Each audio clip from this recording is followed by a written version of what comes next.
Good afternoon, ladies and gentlemen. Welcome to Finger Lakes Gaming and Racetrack. At this time, please rise for the playing of our national anthem.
The Wednesday opener. And there they go. Candy Zip not that quickly away. Production Credit begins the best from the inside. Here's Dr. Lloyd into second. Nutsy fires into third. They go to Miami Chrome and Candy Zip. They surround Smokin' Alone. So Production Credit has the lead through the early stages, almost 2 lengths to Dr. Lloyd. And Nutsy is third. Miami Chrome races with Smokin' Alone. And Candy Zip nowhere near the pace this afternoon. He's the last of 6, and he's going to have to giddy up from there heading into the turn. Production Credit, who really likes an off racetrack, has the lead, 2.5 lengths, maybe even 3 on this class drop. Miami Chrome's ranging into the scene outside of Dr. Lloyd. Nutsy's a little even pace to this point. Candy Zip's trying to pick up his stride. A lot of work to do in the final quarter of a mile. Smokin' Alone's at the tail. Production Credit, the one to come and catch. Miami Chrome tries to cut into the margin. Candy Zip from the far outside in third. Nutsy along the rail. Production Credit keeps on going strongly with the top spot. Production Credit, gate to wire, the Wednesday opener for Miami Chrome, Nutsy, and Candy Zip.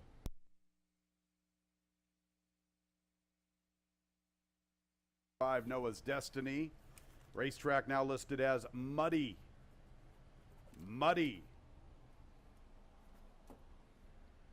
Early pick 3 of the early pick 3. And there they go. Uncle Milty with a quick start. Quiet Horizon also showing pace with Greek Easter. Run DMZ is going to prove to be the quickest along the inside. And Dancing with Rico content to be the last of 5. Run DMZ up to the front from Greek Easter. Quiet Horizon third. Dancing with Rico makes a move into fourth from the inside. And Uncle Milty is the last of the quintet with 6 lengths to find heading into the turn. Run DMZ utilizing his speed to the fullest, opens up from Quiet Horizon. Dancing with Rico launching his charge in the 2-path covering Greek Easter. Nothing from Uncle Milty.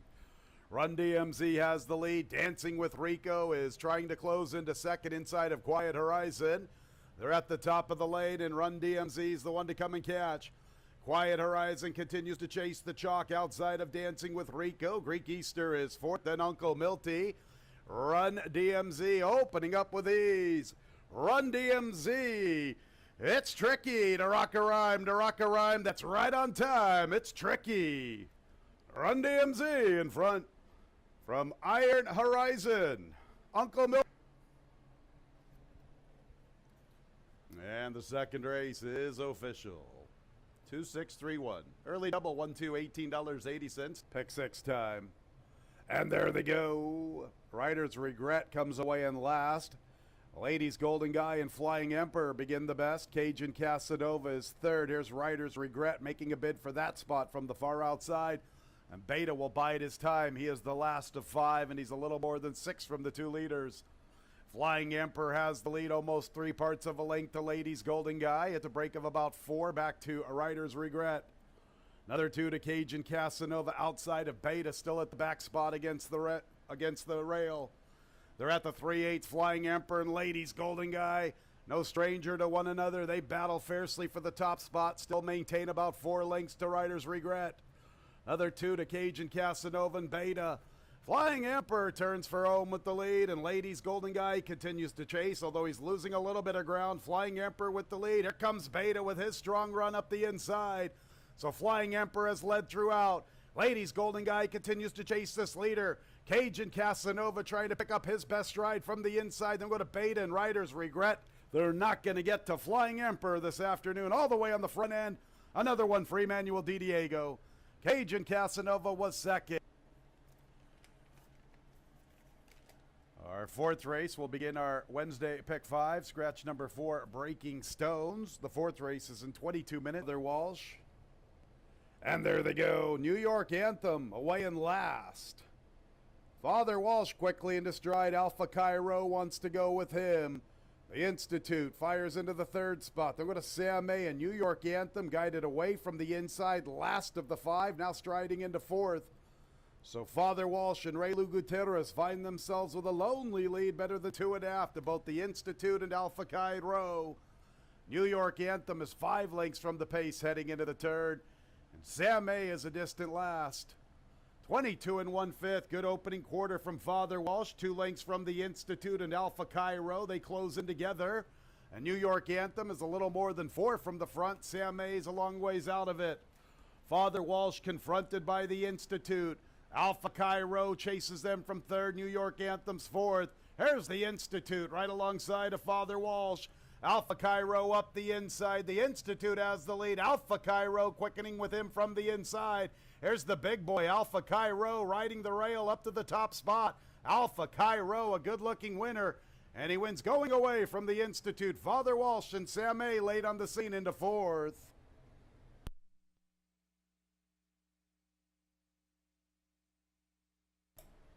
Race 4 is official. The double fate pick 4. And there they go. Quick start double vision from the far outside, and Co-Conspirator wants to be up close to the action along the inside. High Tone third inside of Interstate. Here's Waldo fifth against the rail. Octu Libre, a late runner, the last of 6. Double Vision and Co-Conspirator, they are 1-2 through the early stages, and High Tone sets up shop from third. Raylu wants to get Co-Conspirator away from the inside as Double Vision crosses over to the rail. There's Waldo and Interstate are more than 4 lengths from the front. Make it 4.5. It's a break of at least 4.5 or so. Back to Octu Libre, 9 lengths from first to last. Good opening quarter from Double Vision, 23 4/5 Co-Conspirator. Now in the 2-path, stalking smartly. High Tone goes to the rail up the backstretch run. It's a break of about 3 to Interstate. Another length to Here's Waldo, being pushed on just a little bit. There's Waldo not really responding to this point. Passed by Octu Libre, who's making an early move. Here comes Octu Libre gearing up into the 4th spot. Double Vision, Co-Conspirators under a drive. High Tone looks like one of the players at the 3/8. Here's High Tone with momentum. Octu Libre's also closing in strongly. Co-Conspirators in deep water. High Tone, Double Vision. Here comes Octu Libre. Co-Conspirators back to 4th. Interstate's trying to progress into the scene along the inside. High Tone has the lead. There's Octu Libre. Double Vision fights on. Co-Conspirator now against the rail. Octu Libre with this big run. Octu Libre confronts High Tone. Octu Libre pokes his head in front. High Tone's back to second. Co-Conspirator even paced. Octu Libre not putting away High Tone just yet. Octu Libre in front. Hard-earned score over High Tone. Co-Conspirator a little disappointing in third, then Double Vision. And race 5 is official. 4-3-2-6. The double 3-4, $38. The 4-3 exact, $46.40 for action. And there they go. Very slow start. Danny's a cowboy. Foot Traffic's out for the lead with Saratoga Red. She Speaks Well third with Michael Lees and Westworld fifth from the outside. Danny's a cowboy made a mess of the start. He's the distant trailer. Foot Traffic has the top spot from Saratoga Red. Michael Lees is in the 3rd position. She Speaks Well is a little less than 4 from Foot Traffic. Break of nearly 4 lengths to Westworld, almost 5 to Danny's a cowboy. Foot Traffic to the backstretch, a length to Saratoga Red into the 2-path. Michael Lees 3 deep entering the backstretch run. And he's about 2.5 off the lead near the 5/8. 2 lengths to She Speaks Well along the inside. Almost 3.5 or so back to Westworld. Danny's a Cowboy is the distant trailer. Foot Traffic and Saratoga Red 1-2. Michael Lee's third. She Speaks Well inches a little closer up the inside. Westworld has about 7 lengths to make up on the leading group. And nothing from Danny's a Cowboy. Saratoga Red in Foot Traffic here. She Speaks Well in a tight spot along the rail, moving into contention. She Speaks Well gets the lead. She Speaks Well from Foot Traffic. Saratoga Red being pushed on. Far outside is Michael Lee's, and Westworld's trying to gear up from the 5th spot. Saratoga Red's back to the 4th position. She Speaks Well, Foot Traffic, Michael Lee's, Westworld to the far outside, and Saratoga Red. She Speaks Well approaching the 8th pole with the lead. Michael Lee's tries to fire into second from Foot Traffic. Then go to Westworld, and Danny's a Cowboy's trying to rally into a minor placing. She Speaks Well all over this group. A big-time winner here in race 6 from Michael Lee's. Danny's a Cowboy in Foot Traffic. 1-6, $34.70. 7th race, scratch the 4, Beachside, scratch. And there they go. Mr. Larry from the far outside, quickly into stride with Don't Poke the Cat. Don't Poke the Cat's into the race pretty early this afternoon. Albie from the rail, Maddie's Express 3 wide. They have been joined by Jacoba 4 deep at the 7/8. In behind them races Albanamo and OK Game On. So it is Mr. Larry making the pace as expected. Nearly 3 lengths. In the 2nd spot, Maddie's Express outside of Don't Poke the Cat. Jacoba 3 deep entering the backstretch. Better than 4.5 back to Albie and Albanamo. Another 5.5 or 6 to OK Game On. 24-1 for Mr. Larry. 2 lengths for Maddie's Express in the 2nd spot, inching a little closer. Jacoba from the far outside is 3rd, and Don't Poke the Cat's 4th against the rail. Little more than 3.5 for Mr. Larry. About 3.5 lengths to Albanamo. Albie is 2nd last. OK Game On's at the back. Mr. Larry still with the top spot heading into the far turn run. Maddie's Express 2nd, and Don't Poke the Cat got involved early, and here he comes. Don't Poke the Cat making a nice move along the rail. In the 4th spot is Jacoba, then Albanamo. Albie has a lot of work to do at the back. OK Game On. Don't Poke the Cat has come away with the lead, and he looks good turning for home. Mr. Larry's back to 2nd. Albanamo's trying to launch a charge into contention along the inside, but Don't Poke the Cat gives them the slip. Opens up. 9-year-old Don't Poke the Cat cruising with the top spot. Mr. Larry still fighting for 2nd with Jacoba, then Albanamo. 13th career victory. Don't Poke the Cat. Boy, you knew when he was involved early, he meant business this afternoon. Jacoba 2nd, then $15.20, 2.7 exacta, $25, 2.78 trifecta, $76.37, 10 cents super 2.783, $57, 60 cap. And there they go. Slow start, Midnight Empress. Quick start, My Little One, betting on a stone matching her. Princess Riley's into the race from the outside, vying for the top spot. Striking Melody makes a move into the 4th position. Then Ice's Ironic Dancer, Giant Bottle, Sarah's Pride, Midnight Empress, a slow starter. The last of all. With the top spot, we have Princess Riley outside of My Little One, betting on a stone from off the pace in 3rd, flanked by Striking Melody. Striking Melody trying to close into the leaders heading into the 3rd. Giant Bottle 7 lengths from the front. After her, Ice's Ironic Dancer, Midnight Empress, and Sarah's Pride. And Princess Riley has the leaders, betting on a stone. To the outside is Striking Melody, and My Little One still fighting with them along the inside. And Princess Riley at a good price, turning into the lane with the lead, and betting on a stone, tries to cut into the lead from the inside, My Little One. And after that, Striking Melody, Princess Riley waiting on betting on a stone. Princess Riley betting on a stone, getting to her to the outside. Betting on a stone's up to the front. Princess Riley waited on her throughout the stretch. Betting on a stone in the nightcap. From Princess Riley, My Little One, and Giant Bottle checked in 4th for the Super.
A pleasant good afternoon, ladies and gentlemen. Welcome to Finger Lakes Gaming and Racetrack, our Monday opener at 1:15. We have 8 races, a fast track.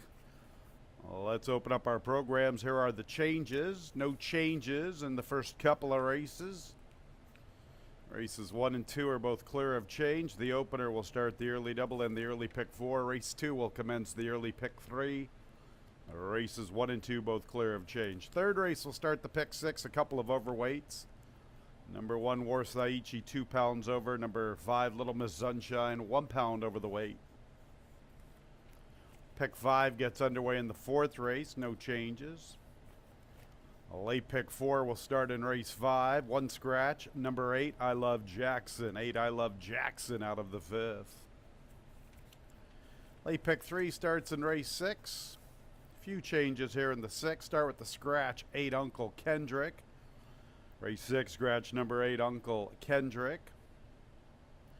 Jockey change number 1, Highgate, Kevin Navarro.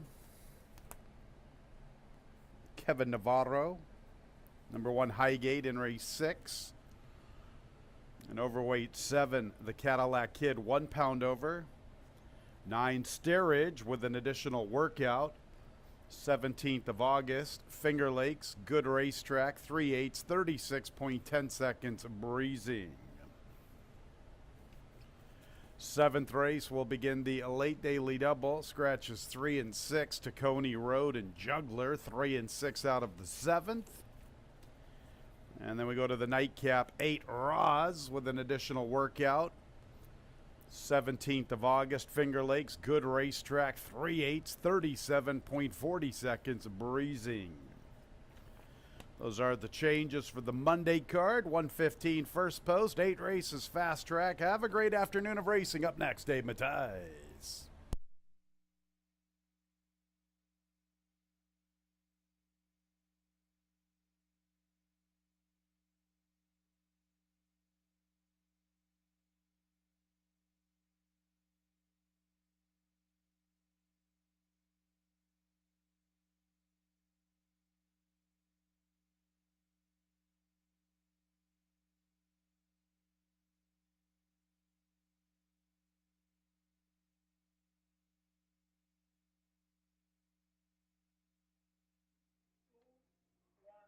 And welcome everybody to Finger Lakes Gaming and Racetrack. Going to start another week of racing. Going to go Monday through Wednesday this week. Looking back on last week, well, it was Manuel Di Diego was the one who got the multiple wins day. The last day we ran way back on Wednesday. It's hard to believe we're almost to the end of August now. So we're heading into September and October racing, which means more 2-year-olds coming up. Some great racing with our aspirant Lady Finger Stakes and then the Futurity. Always some nice races in the fall, some rich races here at Finger Lakes coming up. Well, 8 races on today's card. Make sure you know with the 8 races, the pick 5, best wager at the racetrack, starts in the 4th. The $1 pick 6 starts in race number 3. Fast racetrack, expected to clear up. It's a little cloudy this morning, but expected to have a dry, fast racetrack today, as we got some strange weather last week, as we had some wet days and then it drying out, but sloppy, then muddy, then fast. See if we can keep some nice weather this week, starting to cool down a little bit. First race, 5,000 claimer, going a distance of 1.70 miles. Pretty competitive race. Expect Hang Out to show some speed in here. Stormady would be probably the survivor of the early pace. Lorenzen doesn't have the kind of speed that he used to have. It's just a matter of enough of a pace for a horse like Red Hot Lincoln, who's 7-2 morning line, by the way. That's a pretty decent price for Red Hot Lincoln, although maybe looking at his last race wasn't good, but he did break poorly, had a rough trip after that, never really got his footing under him. His previous start, let's draw a line through the last race. His previous start was a sprint, and then his other race was his first race over the track, and that was the route. So you got to think that his best race beats these. He's only had the 3 starts here. It's hard to knock him. Just really, even the sprint was a decent effort. His only bad race was his last race, and it was at the 11-9 level, and he does have an excuse. Logical horse in here. Stormandy's an interesting one. He broke his maiden against maiden special weights, and he looked good. I mean, he won pretty easily that day. He did take advantage of a relatively slow pace. He did have things his way at 49 and 115. Now, that's probably not going to happen today with the presence of Hangout stretching out, but it is a significant drop. Granted, the time wasn't that great when he won, but he won by as much as he needed to.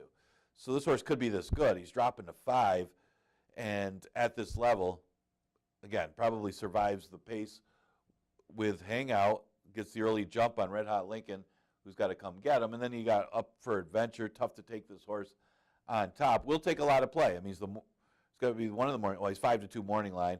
Will take a lot of play. But he seems to be a horse that gets second and third a lot, but not necessarily win. Well, he's still in the 2 lifetime condition, and it's his 23rd start. You don't see too many Engelhart horses not get victories, but you know he is getting checks, and he does run well, at least competitively, every time. And this is the second time going long this year. Gets the right kind of trip, he can break through and get through this 2 lifetime condition. But 1 for 22 with 7 thirds kind of means, you know, he's probably going to hit the board again in here. Maybe he could break through. We've seen a few horses over the last couple of weeks getting second a lot. It's just a matter of getting the right kind of field and the right kind of trip. Lorenzen getting closer, you could say. It was his best effort of the year last race, and slowly getting closer. I mean, he's not the horse he was last year, even running against allowance horses in the past. Every now and then he'd speed pop a field. He's not doing that anymore. It seems like he's lost his speed. That's why he's at the bottom. Well, he wasn't that far back last time, and he did run a decent race to be third. He was wide in that race as well. So not impossible is Lorenzen, who seems to be getting a little better each time. I don't know. He's just lost his speed. Second race is another competitive $5,000 race. Horse have not won a race since a date or never won 4 races. Lead towards a horse that's 4-1 morning line. Holiday Jazz, going to be one of the favorites in here, but you do have the presence of Treat Her Like Star stretching out. That one's going to get play. Alicia's Way drops in class. So it does make for a competitive race. You're not going to get a heavy favorite in here, but I thought Holiday Jazz could make amends for getting beat by as a favorite last time. And it was more the pace flow than anything. I mean, they did go quick, but they didn't come back. I mean, the horse that won was a good-looking performance. And the track was a little quicker. I mean, the Beyer's a little inflated because the track was quicker, but that is his best lifetime Beyer last time, and it was off a little bit of a break, which means he's probably even sharper this race. Again, a little inflated. The time's quick because the track was a little quick, but Holiday Jazz should be tough in here, and she's 4-1. Again, you got some new faces in this condition today, or at least at this distance in this condition. Talk about Treat Her Like Star. Horses over the last couple seasons seems to be more of a horse to get second and third a lot. I don't know what happened, because she was winning races. Even when she was in foal, she was winning races. But she's had 7 routes in her career, so the distance isn't an issue. She's had 7 routes in her career with a win, 3 seconds, and a third. So 5 for 7 in the top 3. But that might be the issue. She gets in the top 3 a lot. She's closing the ground. She's just not quite getting there. And I think in this route race, it might be the same type of thing. She probably just kind of plods and gets in the money. Maybe can have the right kind of trip to get the victory. Hard not to use her in the top 3. Great stretch out trainer, Michael S. Ferraro. And Alicia's Way, same thing. I mean, is she the same Alicia's Way? She did win 2 in a row in the $5,000 conditions before stepping up in class. So you know the bottom level she can win at. And she looked good in both races, winning those races, beating these type of horses.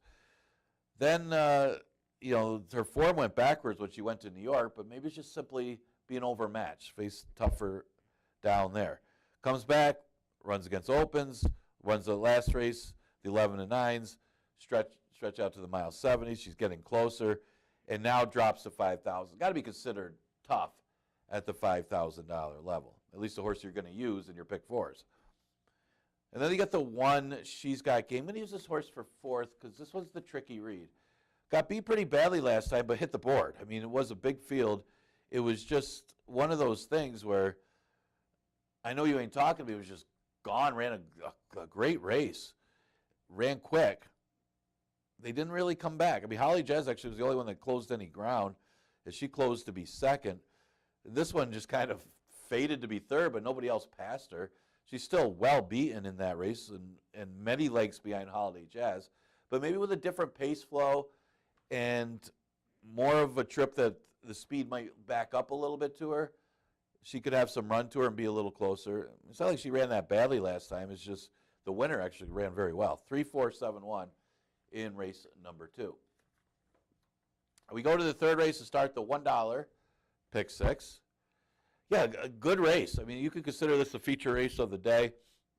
It's a good allowance race. It's only a never won 3 condition, but you got horses that were in 3-year-old stakes races. I mean, Warsaichi and Wait, Don't Tell Me, they ran in the Niagara Stakes, and here they are against each other here.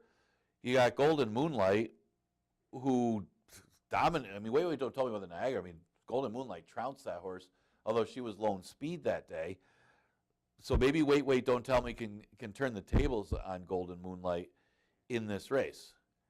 I mean, Little Miss Sunshine's kind of the new face to the group. She's won 2 in a row. She hasn't run against this type. So how good is she? I can understand her being one of the favorites in this race just because she is 2 for 2 and she's dominated. I don't know about 7-5 against the Niagara Stakes winner in Moonlight. It seems a little bit short for me, although she definitely plays, and she's dominated her competition. That's how good our horses have been going through the first 2 allowance conditions. I mean, Warsaichi did it. She ran a good second in the Niagara. Wait, Don't Tell Me. Her running style has been her main issue, but she had Warsaichi stop back to her in that Niagara Stakes, although it was her best lifetime buyer. Golden Moonlight couldn't have got a worse trip last time. Man, I mean, 6-1 is a good price on her, but I thought the horse that might get the trip is the 2 Wait, Don't Tell Me. And she's not coming off Lasix. I actually had called the racing office this morning about this. She's technically is coming off Lasix because that's a Lasix-free stake, so she would have to go back on Lasix if she didn't declare herself coming off Lasix. So that's why that symbol in the program, even though it does appear that it's not a change. She ran without Lasix, but because it was a Lasix-free stake, she was technically supposed to use Lasix today, so they have to declare that. That's why that's there. I probably made you more confused on that one. But her best race was without Lasix. I mean, that's one of these, maybe that's why she's running without Lasix today. And it was her best lifetime buyer. So, and the other thing is, Warsaichi stopped, but she also ran her down. So maybe she's an improving filly here, and I got her on top. Golden Moonlight, I've always liked her. I mean, I think I've picked her every race she's been in, including last race, and I thought she was best. I still think she was best. She just got a rough trip, got caught behind horses, had to check, and it cost her. She would have won that race. Well, it doesn't matter if they would have. If they don't, no matter what the trips, they don't win, they don't win. You don't cash a ticket when they run third when they're the best. It's just that simple. Tougher field today, though, for Golden Moonlight, and it all depends on the trip. I think she is better than most of these, but she's got to get the trip, and she didn't get the trip last time. At least she can avoid some trouble being behind horses if she's outside, kind of playing presser right off of Warsaichi. Maybe that could help her in this race, avoid some trouble. Little Miss Sunshine, I'll use her for third. I don't know how good she is. She looked phenomenal in her 2 starts. Dominated her in her debut, came back to win. Again, that field that she beat last time, not even close to this field, but she did it professionally, and she could be. I mean, she could be making it 3 in a row, stepping up, getting tested in the 3 lifetime. Then there's Warsaichi. If she could get the jump on Thin Legs and Golden Moonlight, and even Little Miss Sunshine, there does seem to appear to be some speed, but she's the inside of the speed, and she stopped in that Niagara Stakes. She just got run down. I mean, she's a wild joker, no slouch, and she had to press last time. So she remains on Lasix. Remember, the Lasix free stake was the stake that she stopped. Stays on Lasix against these same type of horses. If she could get the jump on this field from the inside, she can win here. But it does look like she's going to get some pressure. 2651 in the third. That's our feature. That's a good one. It's a real good one. Fourth race starts the pick 5. Goes the distance of 6 furlongs, starter allowance condition with that optional claim. I don't think any, oh yeah, Sweet Shallots is in for the optional tag, and so is Banker's Daughter. They're both in for 8,000. The rest fit the starter condition. Going to come back with Fast Fran. Got pressed last time. Didn't really get to the lead that she needed to have in that race, and she stopped. Now it's 6 furlongs. I know it's further today. And the biggest fallacy in racing, I've talked about it before, they're going 5.5 to 6. Well, they're not going to be able to, especially speed horses. If they don't last a 5.5, how can they last a 6? And that's so not true. The race is ridden a lot different, even though it's more distance. Sometimes you're allowed to relax, especially at Finger Lakes. You see riders more aggressive at 5.5 than they are at 6. And what happens is sometimes when you're the fastest of the speed, you can get out there and slow things down and relax and get the victory. Now, I say that, but Fast Fran is probably a better horse when she just gets out there and goes. And she's won going 6 furlongs before. I think she could get the jump on this field. She's quicker than Sweet Shallots. She's quicker than Allure Fortune. She could get a clear lead in here if she wants it. It all depends on how this track's playing and if the Fast Fran that showed up earlier in the year shows up to go gate to wire in this race. I think she's going to be awfully tough to catch. Allure Fortune chased down Sweet Shallots. I was actually impressed by Allure Fortune's race earlier this year when she ran against Sweet Shallots. Sweet Shallots had the race won. She opened up the lead. She was heading for the wire, and somehow Allure Fortune chased her down. She hasn't been able to repeat that, but she did run better last time, shortening up to 5.5, and now goes back to 6 furlongs, the distance that she won that day.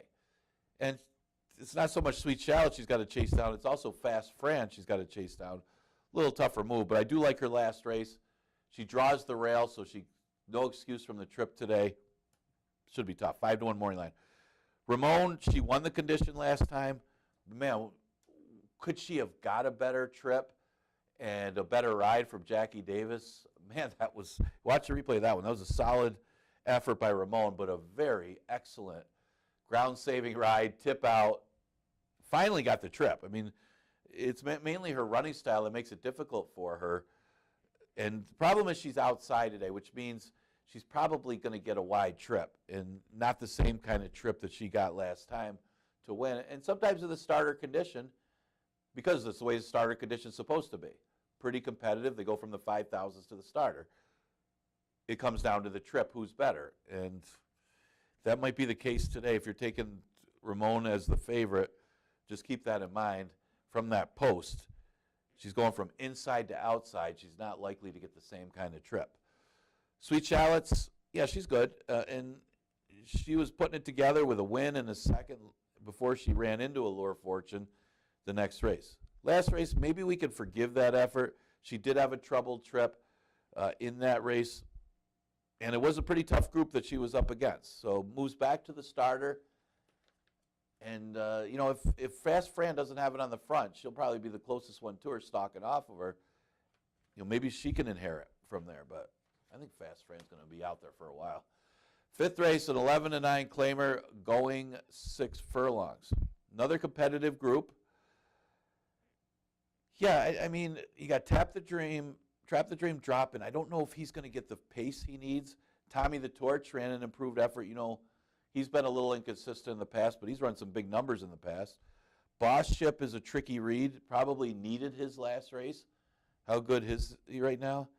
I'm taking a horse that's stepping up in class. Don't usually like doing this because sometimes they're a little more dressed up because they beat up on easier. And he's supposed to win his last race, dropping in for 5 against that group. It was a lot easier group.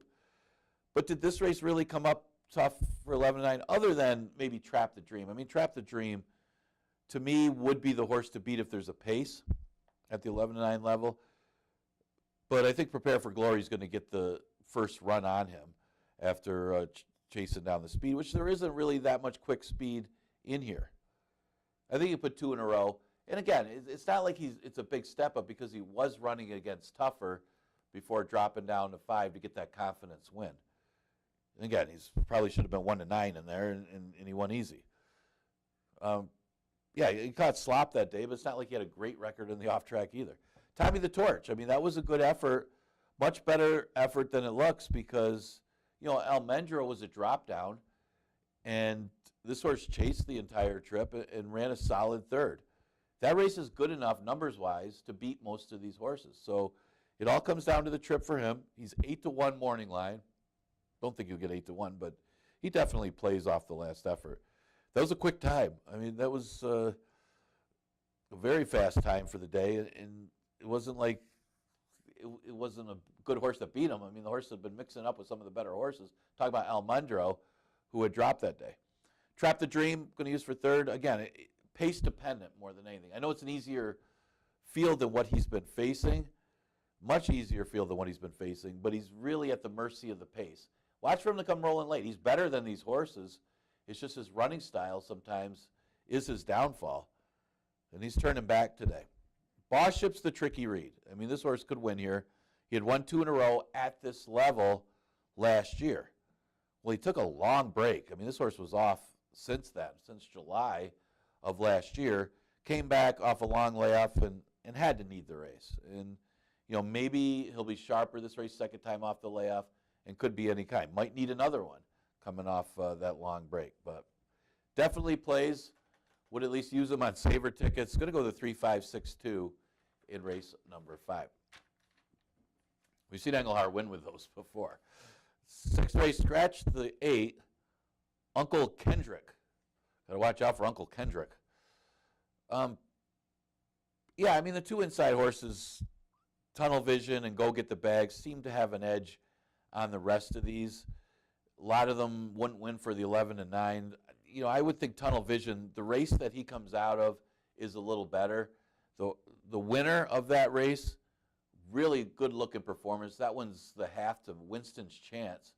Now, came back and won convincingly against winners. Talk about the horse that beat him. So lose it by double digits, no shame. He was still the best of the rest of them, going 5.5. Same distance as today, and no Jack and Barney, the Deborah Breed trainee in this race. I mean, that one's not in here. So it comes down to who else is going to beat him. Maybe it's the 2, Go Get the Bag. I mean, Go Get the Bag blew a really big lead. I remember the horse from last year and was surprised that Shorts of the Winner was able to catch him that day. That was a decent effort. Talking about the last month, I should say.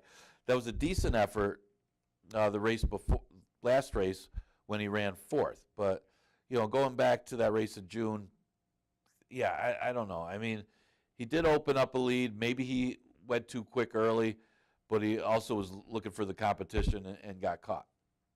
He could be tough in here, and he's got good early speed. It is only 5.5, and Tunnel Vision is going to have to chase him down. Like this exacta. Tunnel Vision on top of Go Get the Bag. 3-2. I'll throw in the 5 Peanut Butter Toast. Despite stepping up in class, he's got good form. Horse is running well at the 11 and 9 level. They said the race didn't come up, other than those 2, the race didn't come up that tough for the maiden special weight. So don't have a problem with this horse stepping up to at least hit the number. I don't think his numbers are quite good enough to beat Tunnel Vision and Go Get the Bag, but they're better than the rest of them. And Support the Cat, more of an underneath type. One of these days he'll get through the maiden condition, but doesn't matter. He's getting a check. He keeps hitting the board, and he ran well to be on the board last time behind God Bless America, who was a much the best winner. So I could see the same type of scenario. Support the Cat sitting back, making that late run, and getting in the numbers. So I'm going to go the 3, 2, 5, and 6 in the 6th. There are a couple firsters in there. You got a firster for John Buckley, who's very good with firsters. The full, though, hasn't done well for that one. Plus, the win was on the turf for that dam. The one horse that's the second full, not the strongest of breeding on that one either, although we've seen that sire do pretty well with the maidens here at Finger Lakes. 7th race, scratch the 3 and the 6. That's Tacony Road, who's looked good for Tim Murphy, and the 6 Juggler. Both of them scratch out of race number 7. Well, one of the things I'm looking at experience and age kind of come into play here as well. You got a couple 4-year-olds in this entry for Paul Barrow with Busting Credit and Flowing River. Now, they haven't had a lot of starts, but I think that maturity might give them an advantage over some of these 3-year-olds. I mean, he's got the Jack, is going to be the favorite in here, and it's his first start off of, as a 3-year-old, off a layoff since November. Very well-bred horse, by the way. Golden M Hills, a 3-year-old's been off since February. Good early speed, but hasn't run. Shorts of the Winter, yeah, the horse is, at least he's got some recent experience. That's going to help him. And God Bless America, 4-year-olds, is been running against maiden condition, so that'll be the first time against winner. So I thought the edge, in a sense, could go with the entry. You got 2 for the price of 1 here. Both of them have a shot. You got Busting Credit, who finished 4th in a good race. I mean, Shorts in the Winter did finish ahead of him in that race, but I actually thought Shorts in the Winter got the better of the trips. It was on July 24th where the inside was good. A lot of inside trips won that day, and Shorts in the Winter was the one that got the inside trip. Then you got Flowing River, who kind of got away with some easy fractions, but it was his first trip around the track, and he broke his maiden first time here at Finger Lakes. And it was a good number, probably good enough to win this race. So entry looks tough in here. I'm going to use him on top. Yeah, he's got the Jack. Well-bred horse. I mean, well-bred more for distance, though, I thought. The Dam's a half to a Grade 1 winner, Circular Quay, who was also second in the, I think that was the one that was second in the Breeders' Cup Juvenile. Yeah, that one was pretty good. But most of that one's success was going long, too, other than that race. But out of, by Giants Causeway is that Dam, so you would think that this horse is going to be a monster going long. And could be. Maybe this is a tightener for he's got the Jack. But you got to figure him to be awfully tough in here. Good-looking horse, too. Wait till you see this one. Oh, well, we'll see how he filled out as a 3-year-old. He actually looked good as a 2-year-old. The 5-horse Shorts in the Winter, yeah, I like the recency of this horse. Last time at 14-1, did run a pretty good race. I mean, you can't really knock his efforts. The one race was in the Ontario County Stakes that he didn't hit the board. Other than that, he's right there. Now, he did get a nice trip under Navarro last time. But I think he fits well with this field, and 8-1 seems like a nice price for him because he's a win threat. And I'll throw in God Bless America for 4th, maybe more of an underneath type, although he does seem to have improved the last couple starts and finally breaking through with the victory last time to get through the maiden condition. And again, he's a 4-year-old, and other than the entry, the rest of them still running as 3-year-olds. But I also think he's still more of an underneath type, although I say that, but the Jimmy Wright barn, they've all been firing. Actually, they've all been improving, it seems like, the last couple of weeks. 1752 for me in race number 7. Last race. 5,000 claimer going a distance of 6 furlongs. Always like to finish it off with these wide open 5s. Usually the maiden 5s brings us some good long shots in that last race. But you got a 10-horse field of 3 lifetimes. You always like to spread around in those races. You want to have a few if you're alive in the pick 5 or pick 6. I did lean towards Midmon, giving him a slight edge. He does come out of a race which was won by Started with Stars, who'd probably beat this field, and he gave him a battle. So that's good enough to say that if she repeats that performance, she could beat the rest of these. Because I would think Started with Stars would be favored against this field and probably would beat this field if she ran that same race. She got an off track the race before. The other race, yeah, she didn't fire at all. I don't think she broke all that sharp. Maybe she doesn't want to be inside because it seems like the inside race wasn't good, and then the outside was an 11 post too. So, I mean, you look at kind of the post positions, that kind of factors into how some of these horses run too. A wide trip from an 11 post maybe didn't run that well, being inside in the slop, their other race. So maybe draw lines through those races, and then you see the last start was a good effort. Just missed against Started with Stars. Plays. Bad Connections could be the inside speed in here. And yes, she doesn't really run to her breeding. She's a really well-bred horse. Was claimed for 5. Makes it interesting. She's not, the races she won, I wasn't really that impressed with for 5, but she stepped up and didn't run that badly last time, and now drops back down to 5. But keep in mind, she's got the rail, and she is the inside speed. She just got to carry that speed the 3/4. But like I said before, if she could get out there and relax a little bit, and inside speed's good today, she's dangerous. I'll use the 8 Roz for third. She's also got speed. She would be the other one, maybe to pressure, because after Alpha's got speed, but maybe not that fast.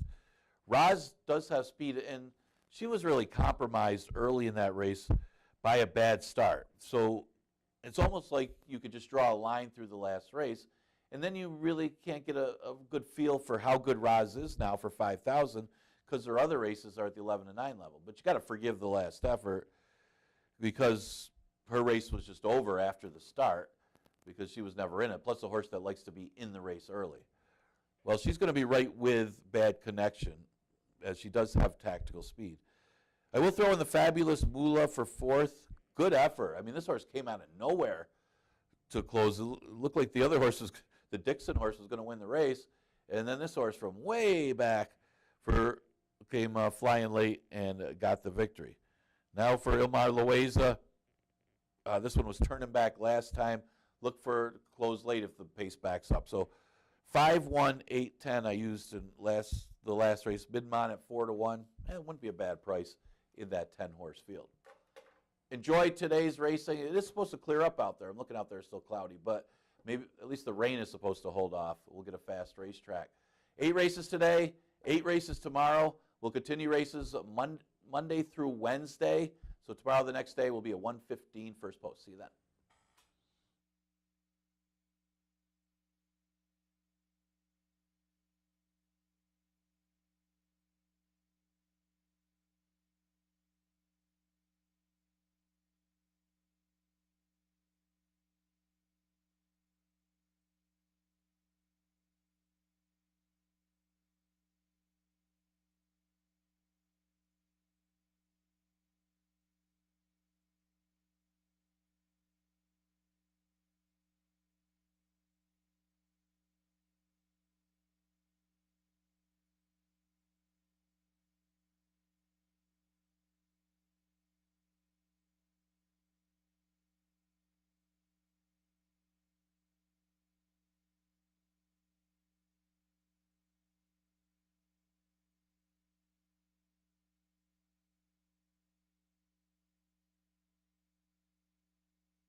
Fans, in the opener, we do have a jockey change. Number 2, Gambling Man, Stephen Frett. Stephen Frett, new jockey 2, Gambling Man, race 1.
Coming onto the track for the Monday opener, 1 mile and 70 yards, 3-year-olds and up, now winners of 2 races, claimers 5,000 the level. Stephen Frett, new jockey 2, Gambling Man. Here's the field, 1 up for Adventure, John Davila Jr. 2 is Gambling Man. Once again, Stephen Frett picks up the mount. 3 is Stormandy, Luis Perez, co-favored at 2-1. 4 is Hangout, Aurelio Gutierrez. Next will be number 5, Lorenzen, Jeremias Flores. And the 6 is Hot Rod Lincoln, Jackie Davis, the other 2-1 shot. Race 1 will start the early double and the early pick 4. Once again, Stephen Frett, new jockey, number 2, a Gambling Man. Fast racetrack, 8 races. The Monday opener in a little more than 4 minutes.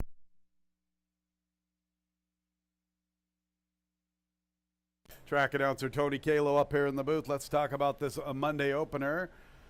8 races this afternoon. Up for Adventure. Going to go right back with him, even though he didn't run a jump for me on the 31st of July. Boy, I was so pumped up for him to finally make that 2-turn race here at Finger Lakes. Upstart out of a Birdstone mare named Literary Lady. All of her success was around added real estate. I was really excited for Up for Adventure on the 31st of July. Did not run a jump. I owe it to myself to come back to him. It's somewhat of a lukewarm endorsement. I got burned last week with a horse named ASAP Restoration, who I had been on a few times this season, and I jumped off his bandwagon. I did not want to let Up for Adventure beat me today at a price, considering I liked him a lot on the 31st of July. Didn't run much. I don't have a lot of excuses. I thought he broke fairly good. Should have been a little bit more into the race. Ended up getting a very wide trip. I don't have much excuse for him. And he's 5-1 on the board. Just out of loyalty, I am coming back with him. 3 and 6 are definitely the horses to beat here in our Monday opener. The 3, Stormandy, looked really good, defeating maiden special weights on the 10th of July.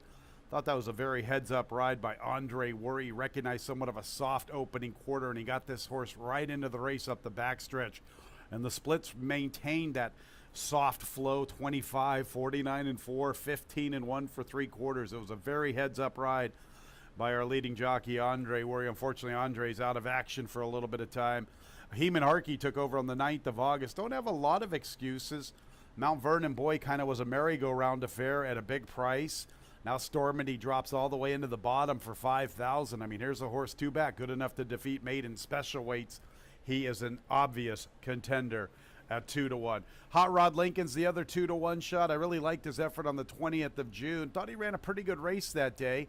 A distant third to Mr. Larry. Mr. Larry looked very good winning. Sea Tiger, a nice little horse for the $5,000 price. Hot Rod Lincoln just missed out on the 2nd place that afternoon. That was his first start here at Finger Lakes. They turned him back in distance to a sprint, stepped him up in class. He was a distant, or not a distant, but a kind of an even 4th place finisher on the 12th of July. I do like the winner that day, Noble Journey. I like the runner-up too, North Coast. So good company lines there.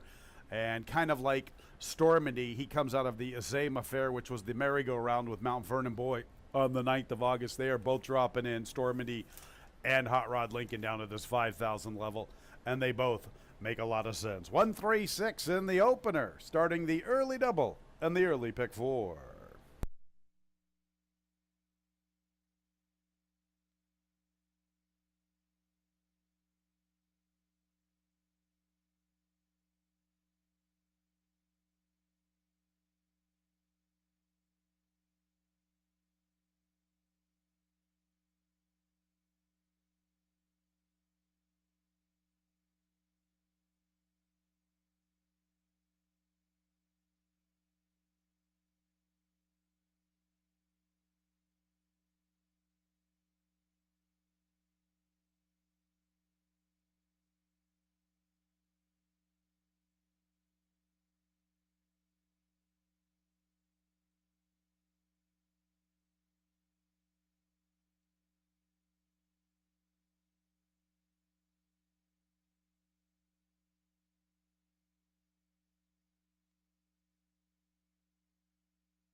The horses are approaching the starting gate.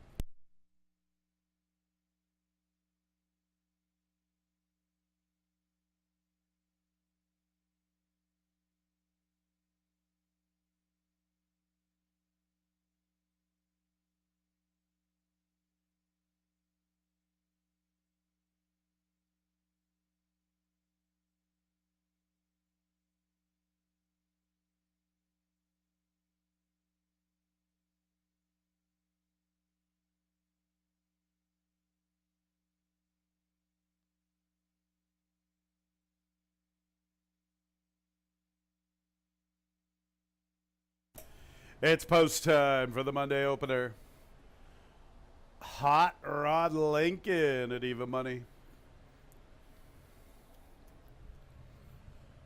Hot Rod Lincoln's the first of 6 into the gate. There's Up for Adventure to the inside post. Gambling Man will be next. Stephen Frett picking up the mount. There's Stormandy, maiden special weight winner 2 races ago, coming out of the same affair as the favorite Hot Rod Lincoln. Hangout, Raylu Gutierrez. And Lorenzen. The last of 6, Lorenzen to post position 5. Ready for the Monday opener. And there they go. Hangout wins the start. Lorenzen is showing a little bit of pace. Here's Up for Adventure along the inside who wants to get forwardly positioned. Far outside, Hot Rod Lincoln. Stormady is in the 5th position, and Gambling Man's the last of all, and Hangout makes the pace. Up for Adventure showing speed along the inside. Lorenzen is 3rd, and Stormady has the 4th position. Hot Rod Lincoln's in no hurry. Gambling Man's the last of all, a little less than 6 lengths covers the group. And Hangout has the lead from Up for Adventure and Lorenzen. From the outside is Hot Rod Lincoln, and he's inching a little closer, making a move for 3rd from the far outside. Stormady and Gambling Man have a little more than 3.5 to make up as Ray Lou Gutierrez tries to slow it down aboard Hangout. And it is Hangout with the lead. Right there, Lorenzen and Hot Rod Lincoln from the far outside. Up for Adventure, 2.5 from the pace along the rail. A length to Gambling Man and Stormady. They head into the far turn run. Hangout. Here's Hot Rod Lincoln making his move to the outside. Lorenzen is 3rd. Up for Adventure tries to stay close, been riding the rail throughout. Stormady's got to giddy up from there. 7 from Hot Rod Lincoln, who strides up to the top spot. Come and beat Lincoln in the opener. Hot Rod Lincoln, the one to beat. In 2nd is Hangout. Up for Adventure maneuvers to the far outside for the stretch run, but Hot Rod Lincoln is traveling beautifully to the 8th pole. Hot Rod Lincoln, a comfortable leader. Up for Adventure's running a good one in defeat. Farther back, Hangout and Lorenzen. Hot Rod Lincoln in the Monday opener. From Up for Adventure, Lorenzen and Hangout.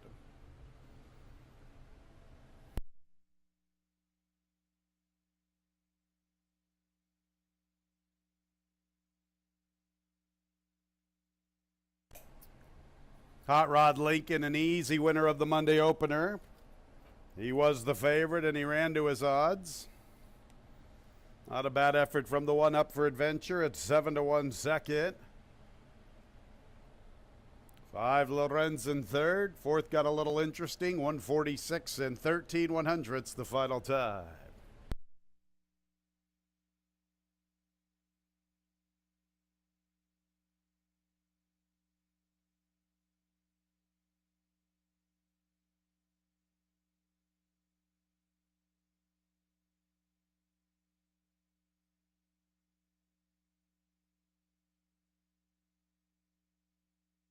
Fourth place for Hangout, 6154.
Hot Rod Lincoln, 3-year-old bay gelding by Carpe Diem out of the damn Take Charge Zoo.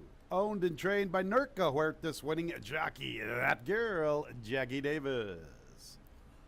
Winner was bred in New York by Thorostock LLC. And the opener is official. 6-1-5-4, top of 4 finishers. That exacta $21.80. The trifecta $12.30. A 10-cent super $7.82. Second race is clear of change. Race 2 will start the early pick 3. Our second race is in 21 minutes at 1:45.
Getting ready for race number 2. No big surprises in the first. Red Hot Rod Lincoln drops in class and much the best.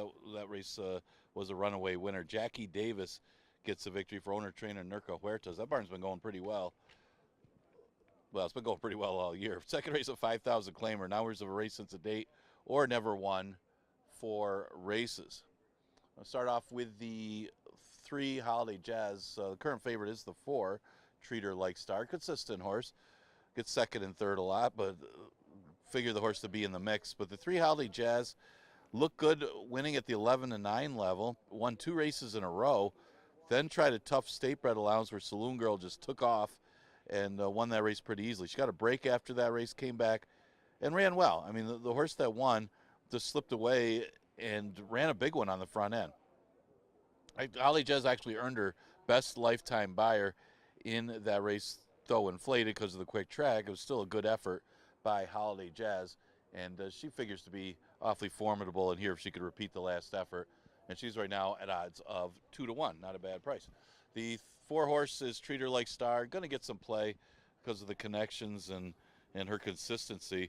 She doesn't win a lot, but she does hit the board. You always get a good run from her. She stretches out. She's actually got better breeding for a route, even though a lot of her better races are in sprints.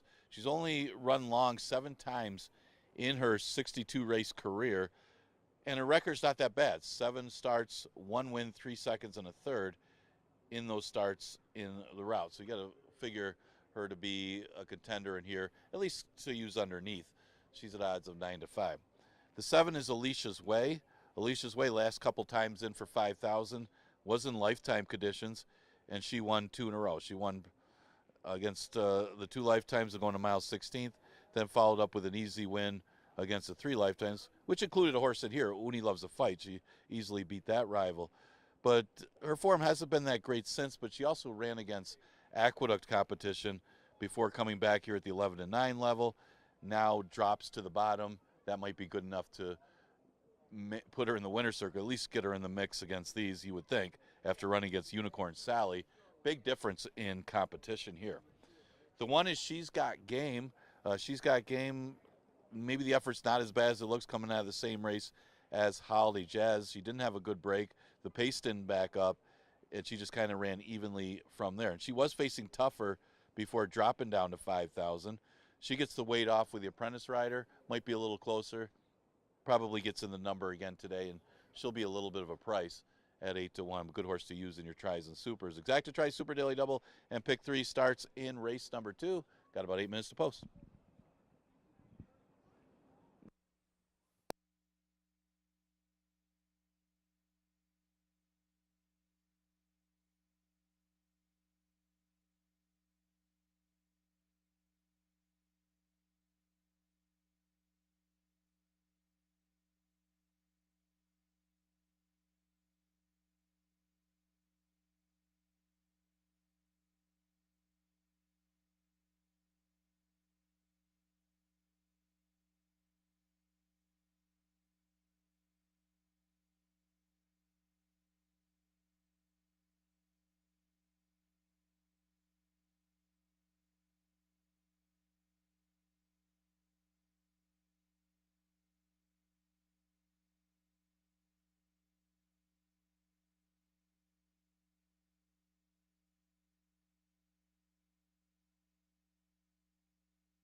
Second race, fillies and mares, 1 mile and 70 yards. 3-year-olds and up, non-winners of a race since February 21st. Or non-winners of 4 races, $5,000 claimers. No changes. Here they are.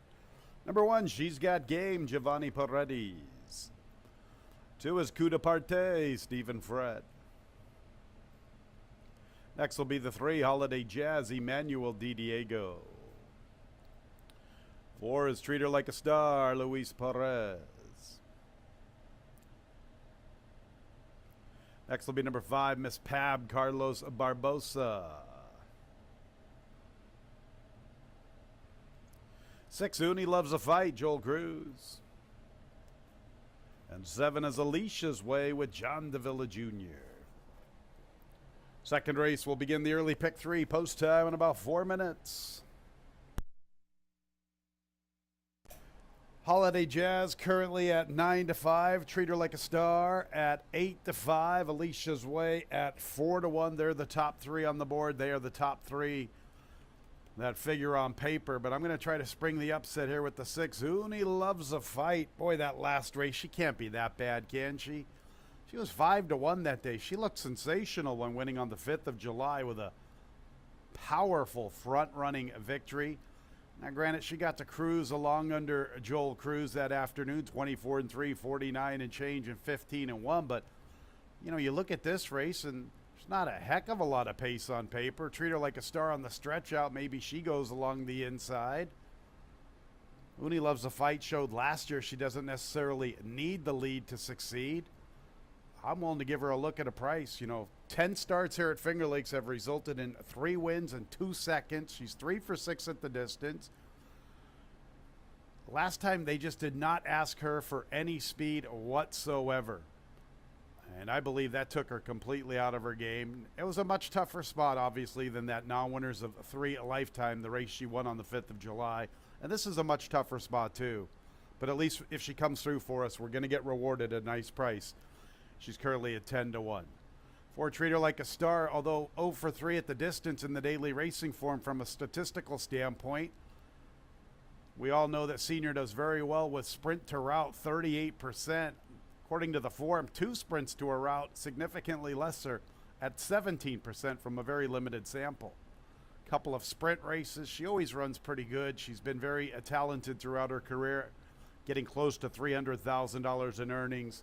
Seems like a logical contender. Likewise for the 3, Holiday Jazz. If you're willing to forget about the first state-bred race, she's been pretty good this season.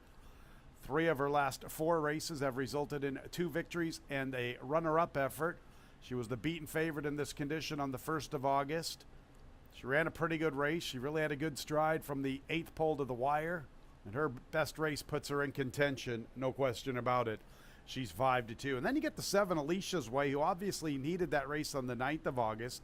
She's been pretty tough for $5,000, at least last year she was. Both of her races in the $5,000 company resulted in victories, winning by a head over Dare to Be Great, and then defeating Uni Loves a Fight on the 26th of October.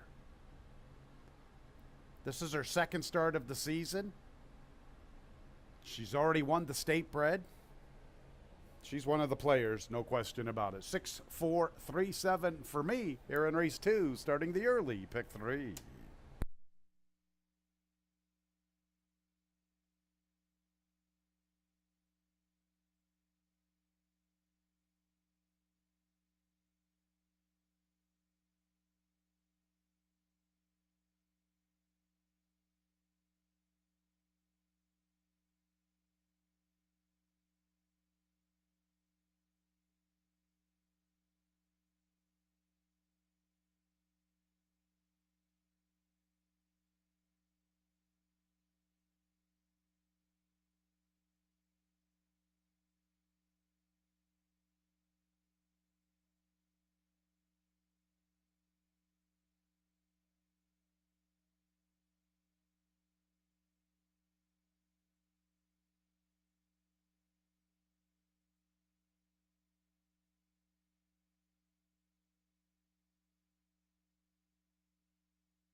1 minute, post time in a minute.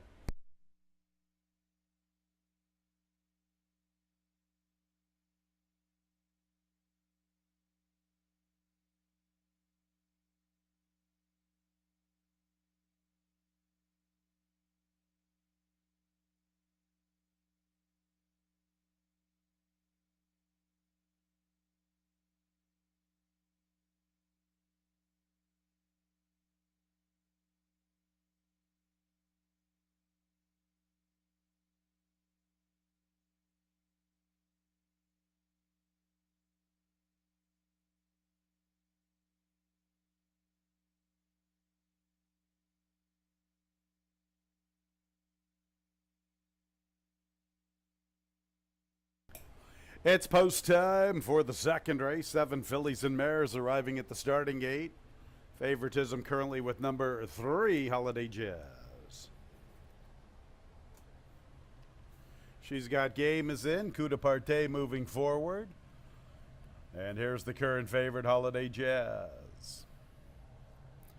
Treat Her Like a Star looking for her 13th career score.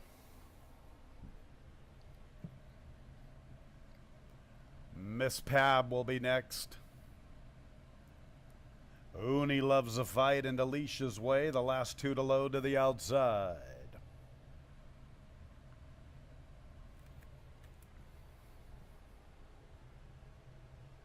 Alicia's Way, the last of 7, just about ready for the early pick 3.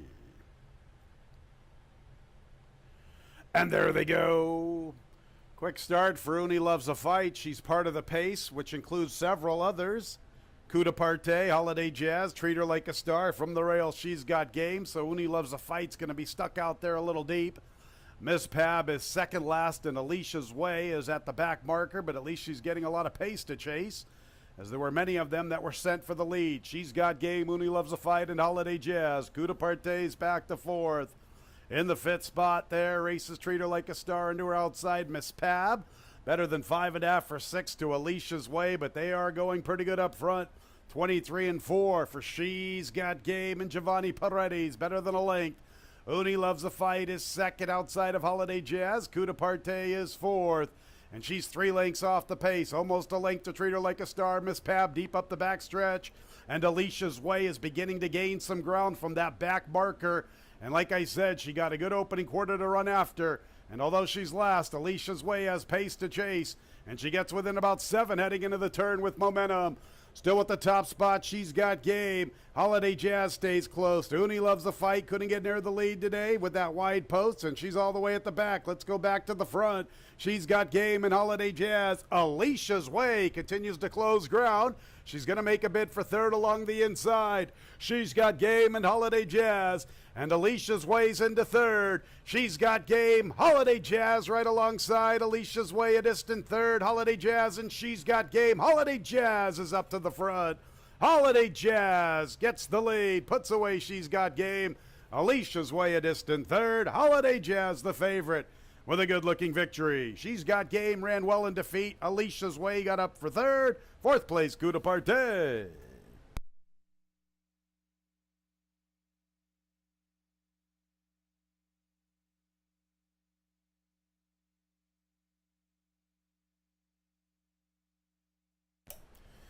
Many of them were sent for that early lead, and She's Got Game with her inside post, and Holiday Jazz, they were pretty close throughout. She's Got Game with the top spot, and Holiday Jazz stalking pretty intently. And that's basically the way they went. Till about the 8th pole, that's when Holiday Jazz really turned it up and opened up. 3 Holiday Jazz at 6 to 5. The winner from the second race, covering the distance in 1:45 and 56 100ths. One She's Got Game was second. 3rd place, 7 Alicia's Way. 4th place, 2 Coup de Parte at a big number. 3172. 3172 in race 2. Make sure to hold all tickets.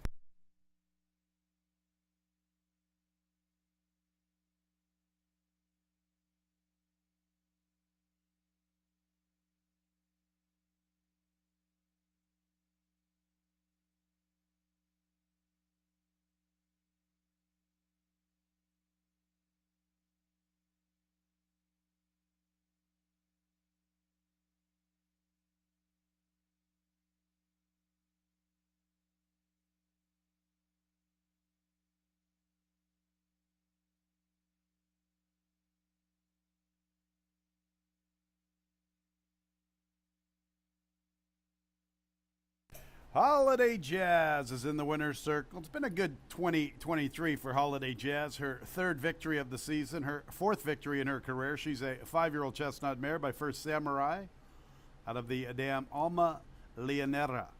Owned by Gumster Stable LLC. Winning trainer is Ralphie D. Ralph D'Alessandro. Winning jockey, the Barber Emmanuel Di Diego. The winner was bred in New York by Tenere Farm Incorporated and others.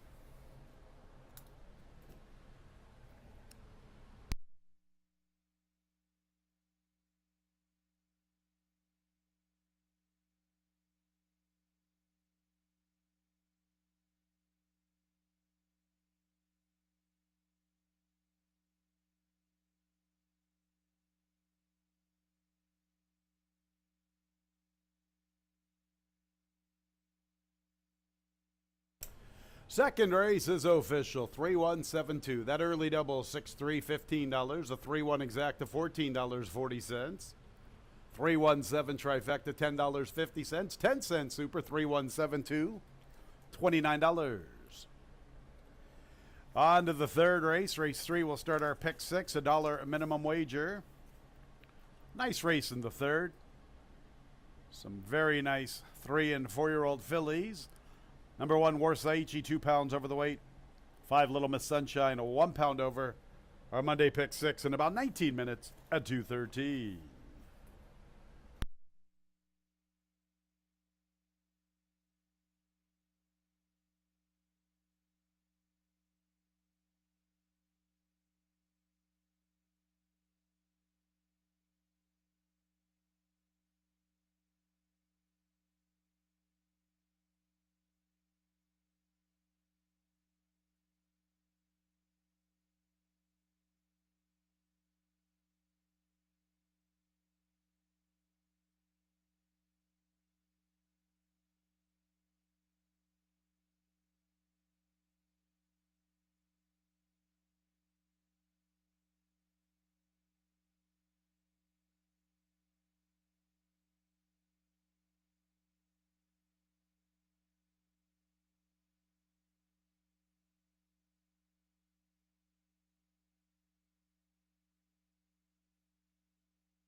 All right, getting ready for race number 3. And again, no surprise of the second. Holly Jazz able to return to her winning ways after that good second last time. She was able to stay close with She's Got Game and roll right on by. Manuel Di Diego for Ralph D'Alessandro, just a little better than those rivals. We start the $1 pick 6 with the third race. It's a pretty good one. This is our could be considered our feature race because you got a couple horses coming out of the Niagara Stakes, a few real good ones here. And then you got the question mark horse, which is the 5, Little Miss Sunshine. How good is she? She'll be tested today. She hasn't faced this kind in her 2 starts. Much easier field she's faced in the maiden special weight and then the 2 lifetime. Put up good numbers, decent times, so she could be this good. You take it 4 to 5 to find out. I did look to the 2. Wait, Don't Tell Me. Of course, Golden Moonlight, I always take on top, and she should have won last time, but she had a troubled trip. But I do think the Wait, Don't Tell Me, moving back to the 3 lifetime allowance is going to get the trip here, mainly because you got the presence of War Saichi on the inside. That one is the inside speed of the race. Then you got Little Miss Sunshine, Golden Moonlight. One of those 2 will probably try to keep that one honest. Wait, Don't Tell Me, more the late threat. She was unable to get to Golden Moonlight when they faced back on June 21st, but Golden Moonlight kind of got away in the front end anyway, but it's a pretty nice horse to let loose in there. Well, she's been off since that July 4th race when she won the Niagara Stakes, but she's been working well since, and pretty well-timed works, coming off her best lifetime buyer. Maybe because of it, she's going to stay off Lasix for this race, and she's at odds of 5 to 2. Mentioned Golden Moonlight. Yeah, I think it was the trip more than anything that beat her last time, as she was forced to check behind horses, and then when she finally got some racing room, it was too late, and then she kind of flattened out. And not to mention, Warsage, she's a wild joker, 2 pretty good horses as it is. But with no trouble today, she's got to be in the mix. You got to figure she's going to be outside, though, and I think that would be the downside. Probably what kept me from picking her on top is the fact that she does have speed inside her, but at least there's less likely to get blocked behind horses if you're outside with some decisions to make after the break. The 5 is Little Miss Sunshine. Mentioned her. She's current favorite on the board at 4 to 5. Well, she's won by multiple lengths in both her starts by 5 lengths. Well, they are easier fields, so I mean, any one of these horses who run their last race would beat those fields by 5 lengths. So the big question is, how good is she? And we'll find out today, because she'll be tested today against horses like War Saichi, Wait, Don't Tell Me, and Golden Moonlight. But she's getting most of the public support at odds of 4 to 5, and could simply just be this good.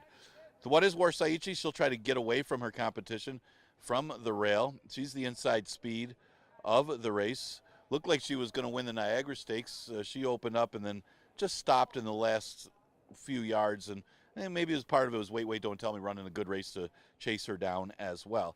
She got chased down last time, but she pressed the whole entire trip for 6 furlongs. It was actually a better effort last time, and maybe the addition of Lasix kind of added to that.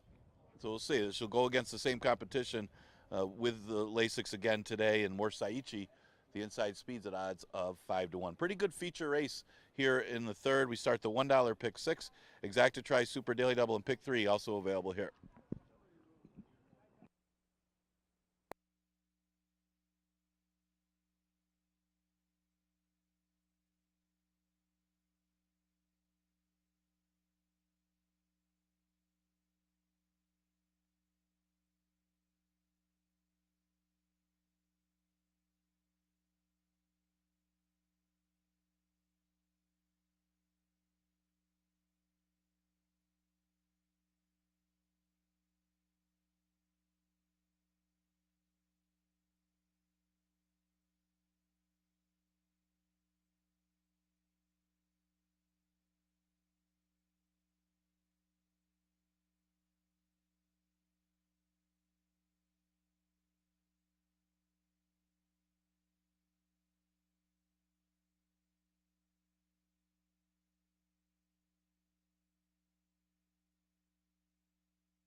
Race 3, 6, 3, and 4-year-old fillies, a 6-furlong sprint, a nice group of allowance runners, non-winners of 3 races.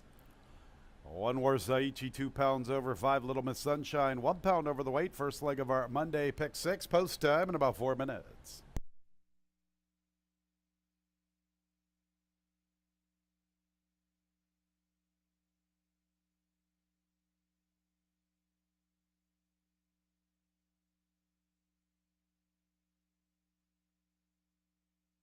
Here's the field. Number 1, Warsaichi, John Davila Jr. 2 is Wait, Don't Tell Me, Luis Perez. Next will be number 3, Thin Legs, Michael Davila Jr. 4 is Tasty Wave, Stephen Frett. 5 is Skip the Parade, onto the 6, Golden Moonlight, Christian Navarro. Stablemate to 3, Thin Legs, Jim Aquilano conditioning 3 and 6. Skipping the Parade, the favorite, number 5, Little Miss Sunshine, looking for 3 in a row, 3 for 3 she's looking to become. Emmanuel Di Diego looking for another winner. Little Miss Sunshine undefeated in her couple of starts. She's the favorite in race 3, starting our pick 6. 2:13 is the post time. Well, Little Miss Sunshine has looked very good, winning both of her races this season, 1 in June and 1 in July. She has won both of those races by 5 lengths. Now, the maiden victory, she had a 1.5 length advantage at the 8th pole and really built it up. Much the best winner that afternoon. 24th of July, she was a much the best winner once again. 7.5 length lead at the 8th pole, diminished just a little bit to still a powerful 5 length victory. The runner-up, Tequila, came back and won out of that affair. Boy, is she a lady. She's scheduled to race this week, and I think she's going to be probably pretty tough in her spot. The question about Little Miss Sunshine will be how she's going to handle the pace. I know she's been handling the pace pretty nicely so far in her 2 career starts, but I think today she's going to get tested. Warsaichi is very, very fast from the inside. Thin Legs, if you look at her 8 races in the daily racing form, 6 of those 8 races she has made the lead after the opening quarter. Golden Moonlight likes to be somewhat forwardly positioned from the outside. Little Miss Sunshine, I know both of her career victories, she worked hard and was able to put away those rivals. Will she be able to do it again, stepping up in class? This is a good group. Warsaichi was the runner-up in the Niagara. Golden Moonlight looked sensational, breaking her maiden, and then in the allowance N2L. And Thin Legs is very, very fast. A Little Miss Sunshine at a short price, she's going to have to earn it. And you're looking at my top pick. Took me a while to get to her. Sorry about that. The 2, Wait, Don't Tell Me. I think she's the one that's going to benefit the most with all this speed lined up here in race 3. She is the Niagara champion. I've always been fond of her. She ran big last year as a 2-year-old. And it took her a little while to gear up and put in her best race. That was on the 4th of July, and I think Luis Perez deserves a lot of credit for the victory in the Niagara. He got her into the race pretty early. She had been a little further back in her career, and she was up close, and she ran a big race, fans. Let's just face it. And I think today, with all that speed in race 3, she's going to be able to settle into a nice stalking trip, 4th or 5th along the inside. I think she's going to come with a big run. I'll make her my top pick. 6, Golden Moonlight's going to be my second pick. Boy, she really made quite an impression with those races in May and June here at Finger Lakes. And the Connections thought so much of her, they took her to Presque Isle to run her in a $100,000 race. She's a Pennsylvania bred, so that was a state bred race, and she didn't run too good that afternoon. Perhaps it was the synthetic surface. Shipping, sometimes that can be a lot to ask of young fillies. She came back on the 31st of July, and she showed up with the front bandages for the first time, and those front bandages are back on again this afternoon. She had a little bit of trouble on the 31st of July, no question about it. But was it enough to really cost her the victory? I thought there was ample time after she encountered a little trouble to give a better impression, make a bigger impact than she did. We'll see. Is she regressing? We'll find out here momentarily. She's got a nice post, though. With all the speed to the inside of her, she could sit a very nice trip and stay out of trouble. 7-2. We'll see if she can get back to her winning ways. 5, Little Miss Sunshine. Boy, tough sledding that I've got an undefeated filly as my third pick. She has looked awesome in both of her starts. I like the gal she beat on the 24th of July. She's just going to have to show me another race, fans. I think the price is a little light with the talent level in race 3 with Wait, Don't Tell Me and Golden Moonlight. And she's at even money, Little Miss Sunshine. I'll make her the third pick. And then the one, Warsaichi. Warsaichi currently right now at 5-1, not getting a lot of respect. She's got an inside post. She's speedy. She's run some big races. She won the Lady Finger last year, third in the She's a Stone Cold Fox, second in the Niagara to Wait, Don't Tell Me. She's the one that's offering a little value on the board at 5-1. The problem is just all the amount of speed. Wait, Don't Tell Me. 2-6-5-1. 2-6-5-1 for me in race 3, starting our pick 6. Post time in a little more than a minute.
It's post time for the third race.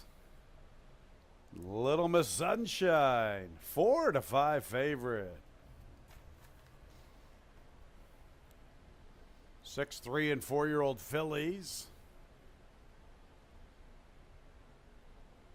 Good group of fillies here in the third. Warsaichi, our Lady Finger champion, as a 2-year-old runner-up in the Niagara Stakes to Wait, Don't Tell Me. Little Miss Sunshine undefeated in both of her starts. Golden Moonlight, who looks sensational for that 3-race span. It's a nice allowance event to start our Monday pick 6. A little more than $4,200 in today's pick 6. Warsaichi is in with Wait, Don't Tell Me. Here is Thin Legs, a stablemate to Golden Moonlight. Thin Legs and Tasty Wave, they are the long shots. The big favorite, Little Miss Sunshine. And Golden Moonlight, she is the last one to load to the outside.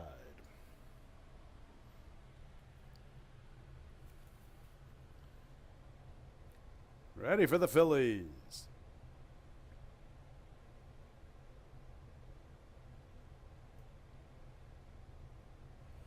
And there they go.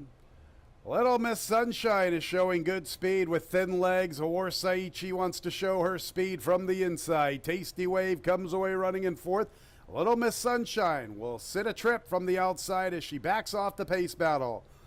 Golden Moonlight from the extreme outside, and Wait, Don't Tell Me is the last of 6. Warsaichi quicker than Thin Legs. Little Miss Sunshine stalking in the clear. Tasty Wave up close from the rail. Golden Moonlight with a wide trip heading into the turn, and Wait, Don't Tell Me has a little more than 5.5 to make up on Warsaichi. Warsaichi, the speed of the speed. Little Miss Sunshine makes her move into second, and Tasty Wave tries to quicken in along the inside. Golden Moonlight with a wide trip. Thin Legs can't go on, and Wait, Don't Tell Me's trying to hit her best stride. Here's Little Miss Sunshine making her move for the top spot. Little Miss Sunshine comes away with a narrow lead. Warsaichi's got some fight, and Golden Moonlight tries to quicken to the far outside. Little Miss Sunshine, Golden Moonlight makes a move into second, but Little Miss Sunshine is going to keep her winning streak intact. She's trying to get to the wire, and she will. 3 for 3 to kickstart her career. Golden Moonlight made it pretty interesting in the final 16th. They go to Warsaichi, Tasty Wave. Nothing from Wait, Don't Tell Me. Thin Legs at the back.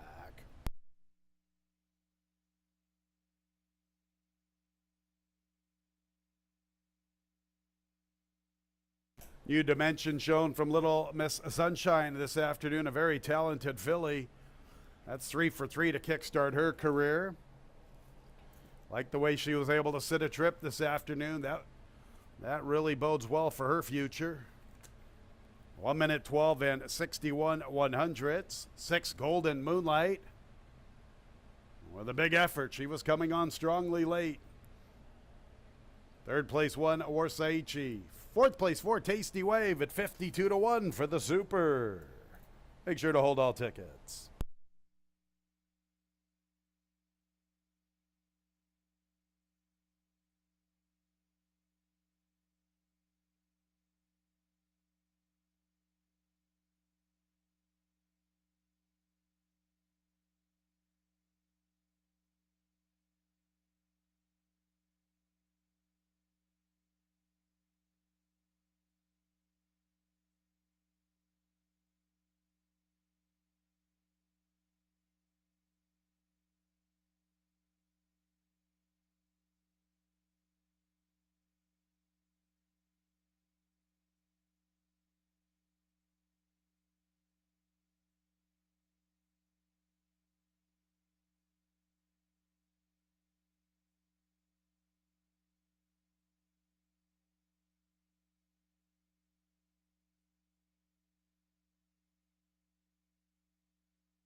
Little Miss Sunshine, 3 for 3 to kickstart her career. A 3-year-old chestnut filly by Army Mule out of the Damn Sound of the Storm.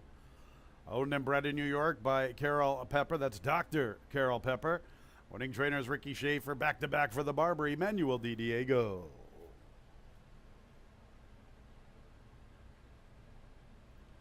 Race 3 is official. 5, 6, 1, 4, top 4 finishers. The 3, 5 double, $9.50. A 5, 6 exacta, $13. 5, 6, 1 trifecta, $11.80. 10 cent super, 5, 6, 1, 4, $20.25. Fourth race will start the pick 5. No changes in the fourth. Post time in about 21 minutes at 2:42.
Getting ready for race number 4, and Little Miss Sunshine up for the task. Good looking performance today, holding off Golden Moonlight. That was a manual DDA for Richard Schaefer. Definitely a future star, actually a now star with starting off the career that well. She proved she was the real deal. 4th race, we start the pick 5. Exacta Tri Super and Daily Double offered.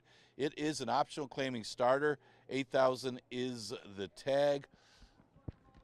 Yeah, Fast Fran looks like she's going to have an advantage here. Track a little towards the speed side. And Richard Schaefer looking for 2 in a row here. Fast Fran, she got mixed up in the speed. She didn't really get out there as quick as she normally does. And without clearing for the lead last time, she was very vulnerable late and got caught late at 5.5. A little further today, 6 furlongs, but I think she could get out there and clear for the lead, and that's the key. Can she get a clear lead in this race? Looks like she's got a good chance to do so. Ramon's going to get some play off of the last effort, but of course, got a perfect trip to beat these horses. Can she do the same thing from a tough outside post? Still got to consider her off of the last effort. She's at odds of 7-5. Allure Fortune ran a better race last time. She was a beaten favorite against the race before after beating these. It's just a matter of the trip, as you see. I mean, you get these same horses are beating each other. You had Allure Fortune win, and then New Miami won, then Ramon won. The last 3 times Allure Fortune was in this condition. So can she get the trip from the rail today? She'll be close up throughout with Fast Fran, who figures to be the one to catch in here. And Fast Fran might be tough to catch, and she's at odds of 2-1. And then you got the 6 Sweet Shallots. She'll be trying to chase down Fast Fran as well. She's got some natural speed. She's not as quick as Fast Fran early, but she's outside of that rival, so she might be in a position to stalk or chase. And if she runs her race, she could be a factor as well in race number 4. But again, Fast Fran's the one they'll have to catch. She's at odds of 2-1 as Schaefer looks to take a couple in a row here. Exacta Tri Super, Daily Double, and the pick 5 starts in race number 4.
Fourth race, fillies and mares, 6 furlongs the distance. 3-year-olds and up, starter allowance conditions, optional claiming tag of $8,000.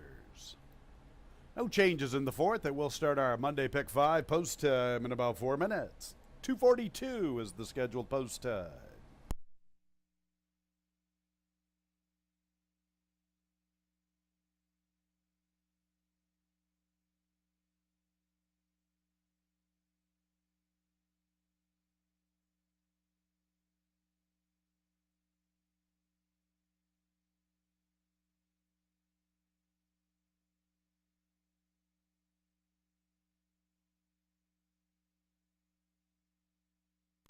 Here's the field beginning with number 2, the New Miami and Jose Rojina.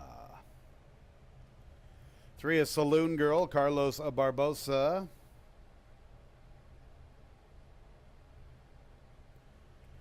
4, Fast Fran, Jeremias Flores. 5 is Banker's Daughter, Emmanuel Di Diego, looking for 3 in a row. 6 is Sweet Shallots, looking for her 15th career score. Joel Cruz is the pilot. Both 1 and 7 skip the parade. Number 1, Allure Fortune, Jose Baez. And 7, Ramon, Jackie Davis, looking for a riding double. 7, fillies and mares, the fourth race in a little more than 3 minutes.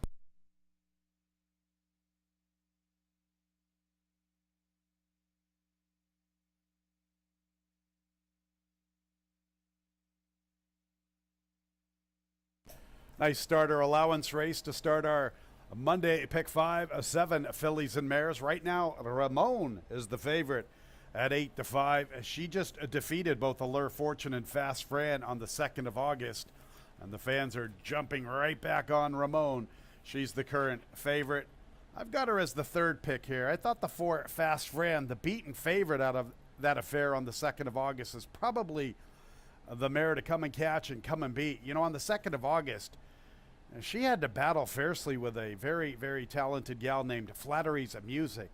And I think it really compromised Fast Fran's chances that day.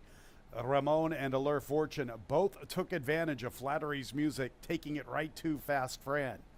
Now, the previous 2 races in which Fast Fran got to the winner's circle, she was able to build up nice, comfortable leads turning into the lane. She showed a lot of heart, defeating Treat Her Like a Star on the 19th of June. I thought her victory against Joker's Run was one of her better races I've seen from her in quite some time. That was a big 6.5 length score. And there's no reason why Fast Fran, who is the speed of the speed here in the fourth race, can't get right back to the winner's circle. I'll make her the top pick. 1, Allure Fortune. I looked hard at her, almost wanted to make her the top pick. If she would have had maybe an outside post, I could have possibly leaned towards her. I liked her on the 2nd of August. You know, she was a beaten favorite against the New Miami and Ramon on the 19th of July. And last time she ran a much improved race. Go all the way back 3 races ago. She soundly defeated Sweet Shallots and Ramon. She looked very good winning that afternoon. Disappointed thereafter. Came back with another good run on the 2nd of August. Her inside post was the only reason I didn't probably pick her with the top selection. I'll make her my number 2 pick. She's currently 7-2. Ramon has looked good this year. One of the better years I've seen Ramon put in quite some time. Early on in her career, she had a little bit of class to her. She kind of regressed a little bit when she first surfaced here at Finger Lakes, but she's really come into her own as a 6-year-old this season. She's put a lot of her pre-race theatrics behind her, which used to hinder her chances of really succeeding as a 4- and 5-year-old. She's matured, and she's really come with some strong runs this season. 8 starts, 2 wins, a 2nd and 4 third-place finishes, earning over $30,000 already. It's been a good year for Angel and Arcadio Lopez with Ramon. They have themselves a nice 6-year-old mare who's really come into her own. She's one of the players here at 2-1. After that, I looked at the 6, Sweet Shallots, just a little bit.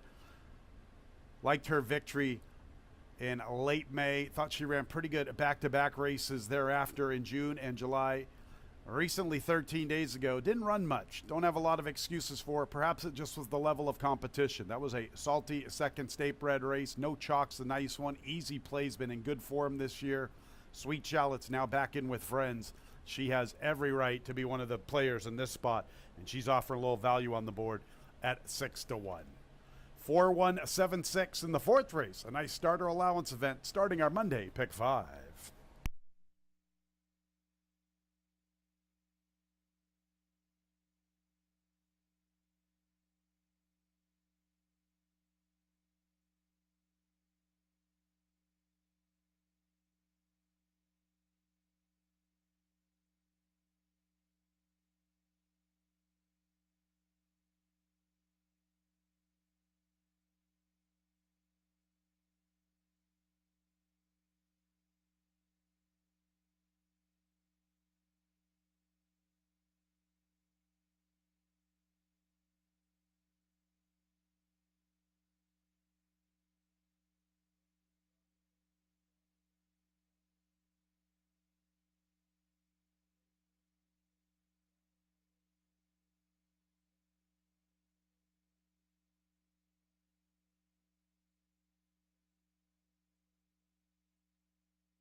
Post time in about a minute.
It's post time for the fourth race. Number 4, Fast Fran is the favorite.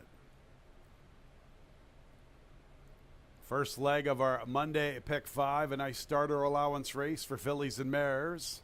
Field of 7, Allure Fortune, the first one into the gate. There is the New Miami.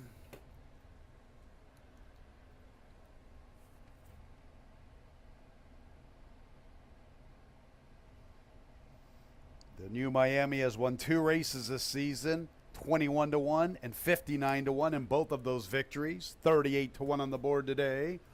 Saloon Girl is in, the favorite Fast Fran. Here's Banker's Daughter, Emmanuel Di Diego looking for 3. Di Diego having a huge season, tremendous season so far for Emmanuel Di Diego. And there's Ramon having a big 2023 herself. Pick 5 time. And there they go, and we had a stumbling start by Sweet Shallots, unseating the jockey. Sweet Shallots unseated Joel Cruz. Cruzy's up right away. Fast Fran has the lead. There's the loose horse, but it's Fast Fran with the lead to herself. Will she chase this loose horse? Fast Fran by better than 2. In the second spot, Banker's Daughter with Allure Fortune. Saloon Girl's in the 2-path. Ramon from the far outside, and the New Miami is the last of all. And Fast Fran has the lead at the 3/8. Up the rail comes Allure Fortune. Banker's Daughter's 3 wide. Ramon from the far outside gets within 3 lengths midway through the turn. Saloon Girl and the New Miami are the last 2. And Fast Fran's the one to come and catch at the top of the lane. Banker's Daughter's under a drive. Allure Fortune tries to quicken in from the rail, and Ramon tries to come into the scene from the far outside. Fast Fran still with the lead at the 8th pole. Allure Fortune's off the rail trying to bridge the gap. Ramon third from the outside, but it's Fast Fran today. Fast Fran going back to the winner's circle. Fast Fran in front from Allure Fortune, Ramon, and checking in fourth, the New Miami at 46-1 for the Superfecta.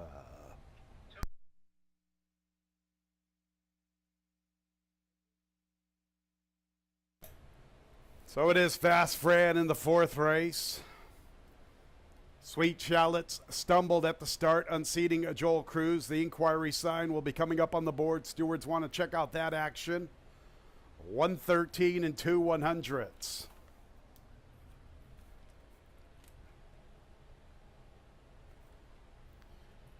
Number 4, Fast Fran is the unofficial winner. Second place 1, Allure Fortune. Third place 7, Ramon. Fourth place 2, the New Miami.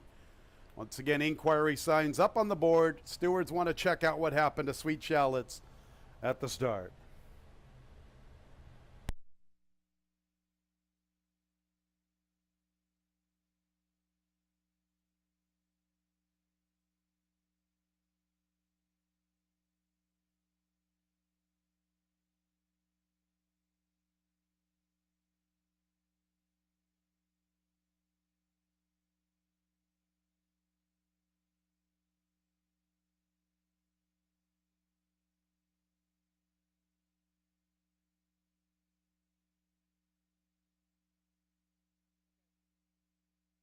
Inquiry signs coming off the board. Sweet Shallot stumbled at the start, unseating her jockey.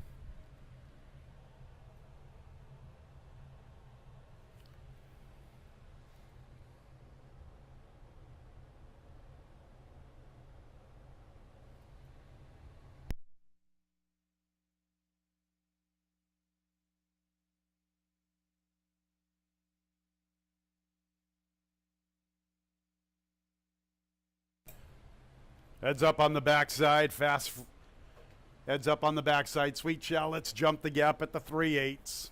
All right, here's Fast Fran making her way into the winner's circle. That's 3 out of 4 in her 9th overall. 6-year-old chestnut mare by Alpha out of the Damn Smart Eyes, owned by Laurel Least and Ann McDonough. Ricky Schaefer with back-to-back training scores, winning jockey Jeremiah Flores. The winner was bred in New York by Laurel Least and Dr. William Wilmot.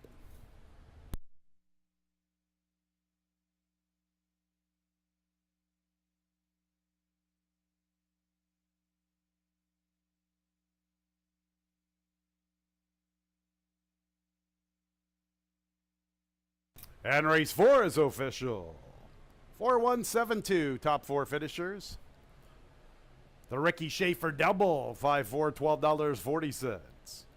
4-1 exacta, $11. 4-1-7 trifecta, $5.80. 4-1-7-2, 10-cent super, $9.75. 3-5-4, early pick 3, $6.30. Early pick 4, 6 with 3, with 5, with 4, $20.75. So pretty formful start to the Monday card. Let's see if we can get a little bit of some value possibly for our late pick 4, which will start in race 5. Scratch 8, I Love Jackson. Our late pick 4 in about 20 minutes at 3:11.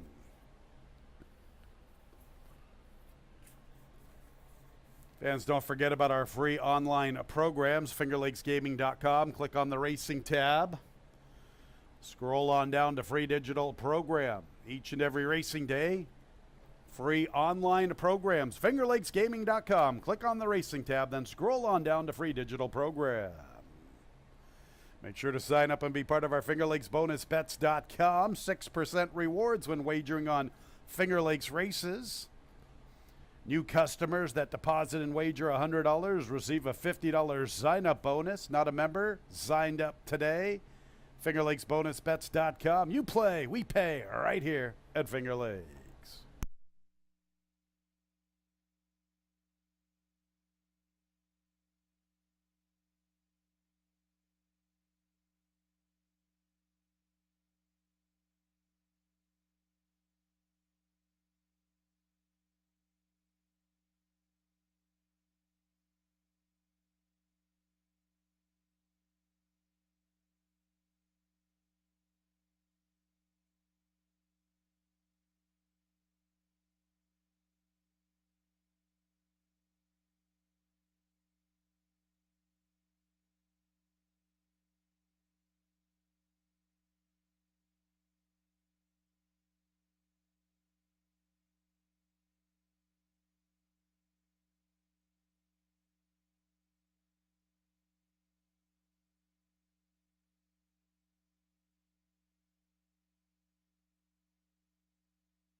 Getting ready for the 5th after Richard Schaefer having a pretty good day as he takes a couple in a row. Little Miss Sunshine looked good winning the 3rd, and then Fast Fran is the main speed, able to get that victory. Jeremiah's Flores doing a good job dealing with the loose horse and able to seal the deal as Schaefer off to very good start to this Monday card. Sweeping the first 2 legs of the $1 pick 6. Exacta Tri Super Daily Double Pick 4 offered in this race. And tricky race because it is the 11-9 level, but there's horses coming up in class, horses coming down in class, and not a ton of pace in here either on a track that does seem to have a little more advantage towards horses up front. You got Prepare for Glory, who was able to stay close in a slower field last time against the 5,000 claimers, but was a dominant victor on a sloppy racetrack. Well, it gets a fast racetrack today, and it's not like it's a big step up because he was facing some tougher starter allowance competition before getting the class relief drop into 5 last time. And really only the one bad race against the starters, and that was because he had a bad start. The other races he had this year, one at Presque Isle and the other one for 5,000 here, were very competitive. So he should be competitive against this group. Numbers-wise, he fits nicely, and he got a little confidence builder last time, makes him one of the players in race number 5. Then you got the 5, Tommy the Torch. This one, 8-1 morning line, is getting some play right now at 5-2, off of a good performance last time. Finished 3rd behind Almondro, who was a big drop down that day. Almondro had been facing a lot tougher competition, so was much the best in that field, so no shame losing to that rival. His previous start was against the 2 State Bred, so back down and staying at the 11-9 claimer after that 3rd place finish makes him a top 3 threat yet again. He's right now at odds of 5-2. The 6 horse Trap the Dream, more of the deep closer in here. Not sure if his running style is going to help him in this spot, but he's better than most of these horses facing allowance fields, and that's been the issue. He's been against some tough customers in Honor Among Men, Victorious Wave, Tra Lad. Any of those horses would easily beat these, but he just hasn't had that pace flow or the easier competition he gets today to put in that late run. He's turning back in distance after running against a tougher group last time. Look for him to be rolling late if they back up at all. He's good enough to beat this field, obviously. It's just a matter of getting enough of a pace to back up because of his deep closing running style. Boss Ship's an interesting one. He won 2 in a row at the 11-9 level last June, but then he took a long break, had been off for over a year before his last start, and I guess you could forgive the effort as the last ace dominated in that race, and the race was better, and Valuable Will came back to win out of that race. Obviously needing the race, probably a tightener. At his best, he could beat these, but it is only his 2nd start off of that 13-month layoff. May need another one, may not. If he runs his race, he should be very formidable in this spot. He's at odds of 5-1. Tricky race here in the 5th. We do start the late pick 4. We scratch the 8, I Love Jackson.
Coming onto the track for race 5, sprinting at 6 furlongs, 3-year-olds and up.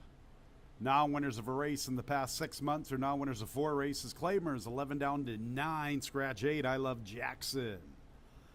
Race 5 will start our late pick 4. Post time in about 4 minutes.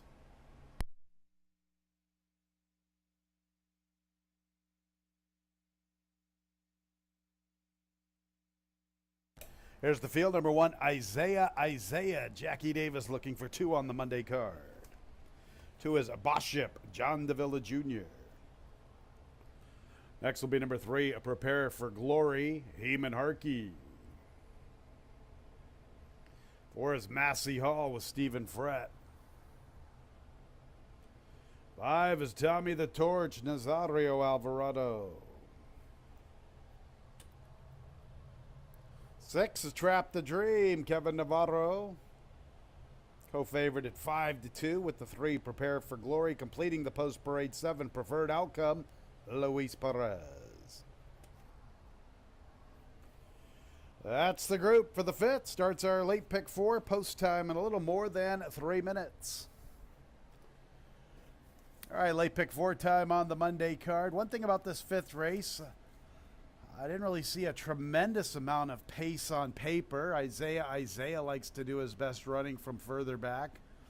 Prepare for Glory usually is from off the pace. Most recently he was close in winning, but they went soft early, 23 and 46 and 4. Massey Hall's a stalker. Tommy the Torch. Maybe Tommy shows pace today. Trap the Dreams, a bona fide late runner. Preferred Outcome, a stalker. That's why I've landed on the 2, Boship.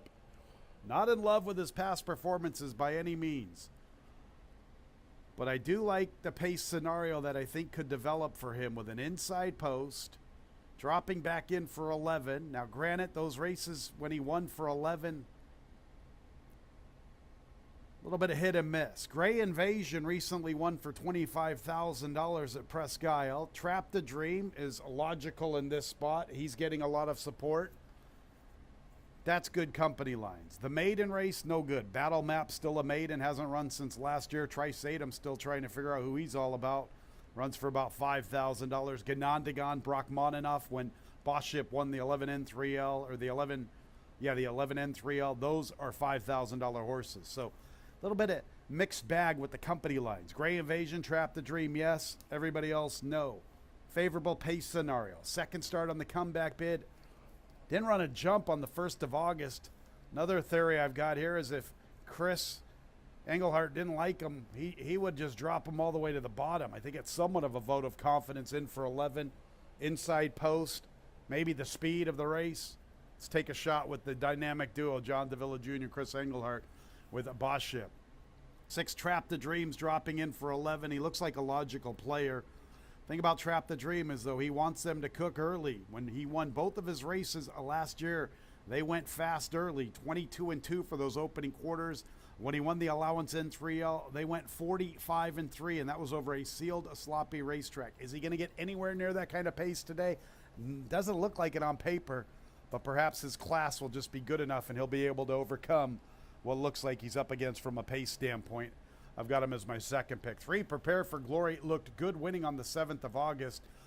I like the fact that he was into the race early, but as I mentioned just a little bit earlier, not a lot of pace in that race. So we'll see if Boship can go 22 and change and 46 or so. How many lengths Prepare for Glory will be out? At least he enters this one on a positive note, and it is encouraging that Mike Lassese's putting him back up the class ladder in for 11. Then you got 7, Preferred Outcome. Always like Preferred Outcome. He's already won a couple of races this year for 5, so he had to go up the class ladder. He's in for the 9. Boy, he used to be a very nice allowance horse when he was younger around here. Maybe he gets that vote of confidence, or maybe he gets the confidence builder from his recent victory and can step up against this group. I've got him as my 4th pick. The 2, Boship, just looks like he's got a favorable pace scenario. We'll see how it plays out. He's my top pick here in the 5th, starting our late pick 4.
The horses are approaching the starting gate.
It's post time for the 5th race. The horses are just arriving at the starting gate. Trap the Dream, a slight favorite over Prepare for Glory. First leg of our late pick 4.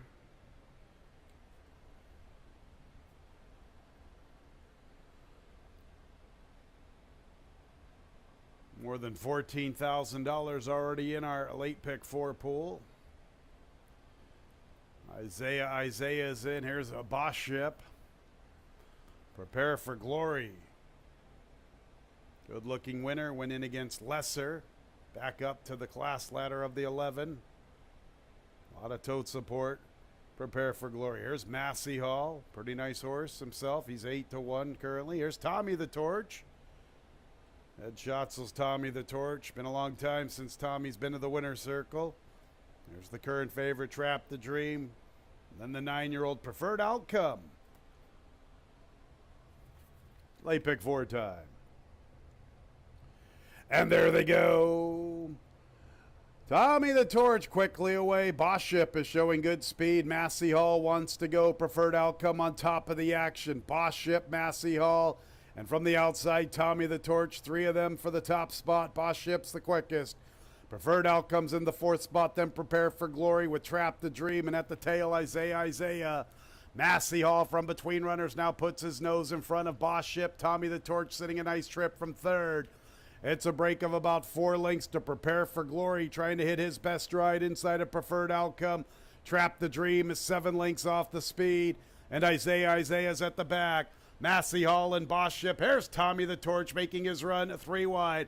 Prepare for Glory continues with his run. He's under a strong drive, but he's moving into the scene. And Trap the Dream's beginning to wind up. Boss Ship from the inside. Tommy the Torch. Boss Ship and Tommy the Torch. Tommy the Torch has the lead at the 8th pole. Boss Ship second. And farther back races Massey Hall. Prepare for Glory and Trap the Dream. Tommy the Torch trying to get to the wire. Been a long time since he's been in the winner's circle. Tommy the Torch in front. Tommy the Torch from Prepare for Glory. Boss Ship. And checking in 4th was Trap the Dream.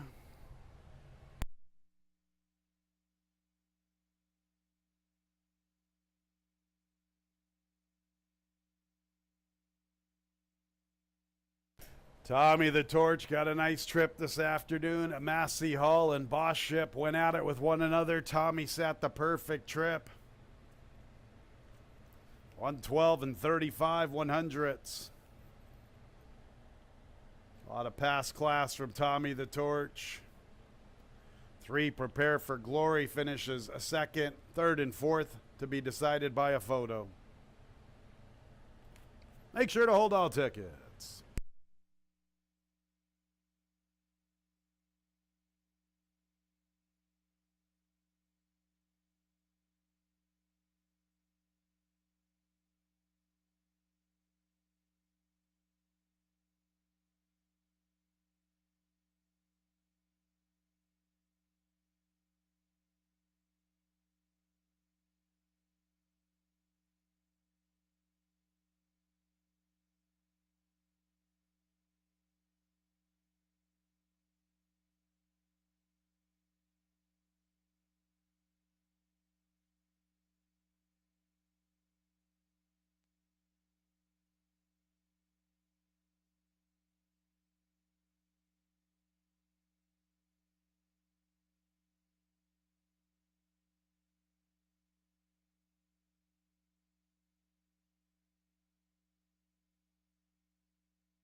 2 Boss Ship third, fourth place 6.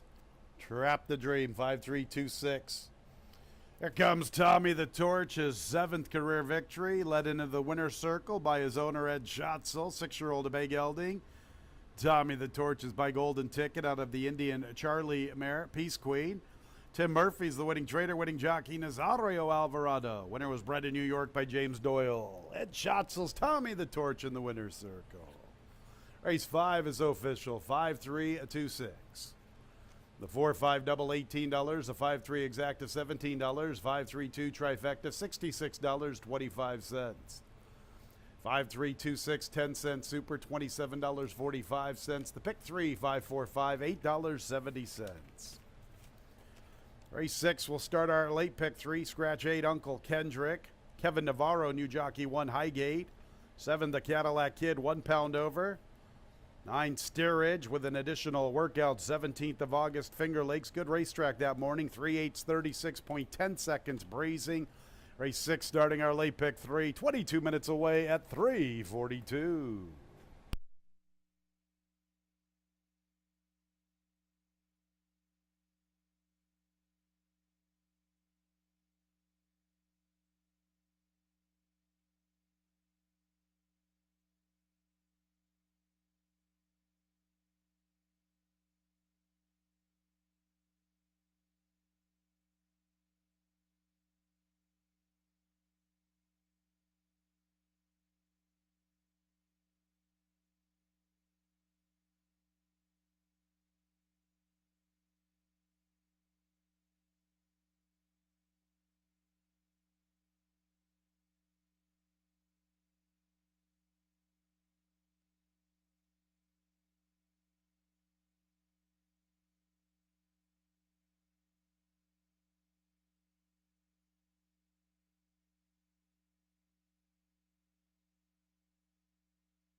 course, they're getting ready for race number 6. That was the Murph.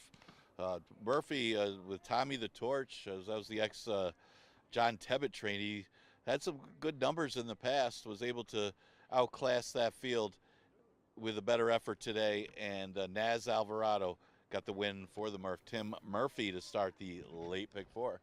6th race is a maiden event going a distance of 5.5 furlongs. We do scratch the 8. Uncle Kendrick.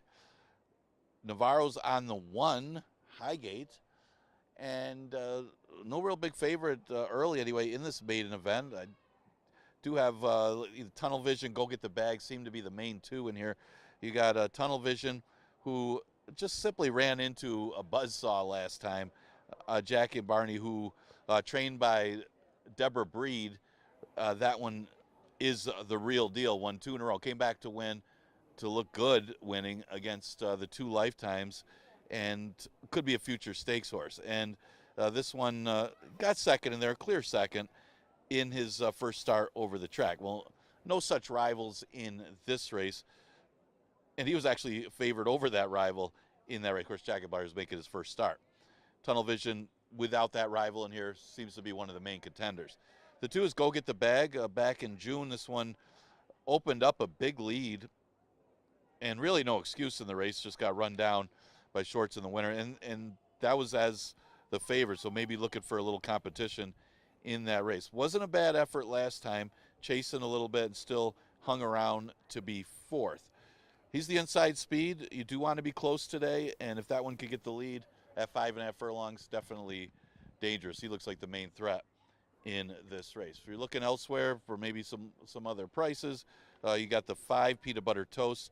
Well, the trainer's been hot today. Had 2 straight victories in races 3 and 4. Of course, both of them figure they're both favorites in those races, but this one maybe not so much as he's stepping up in class.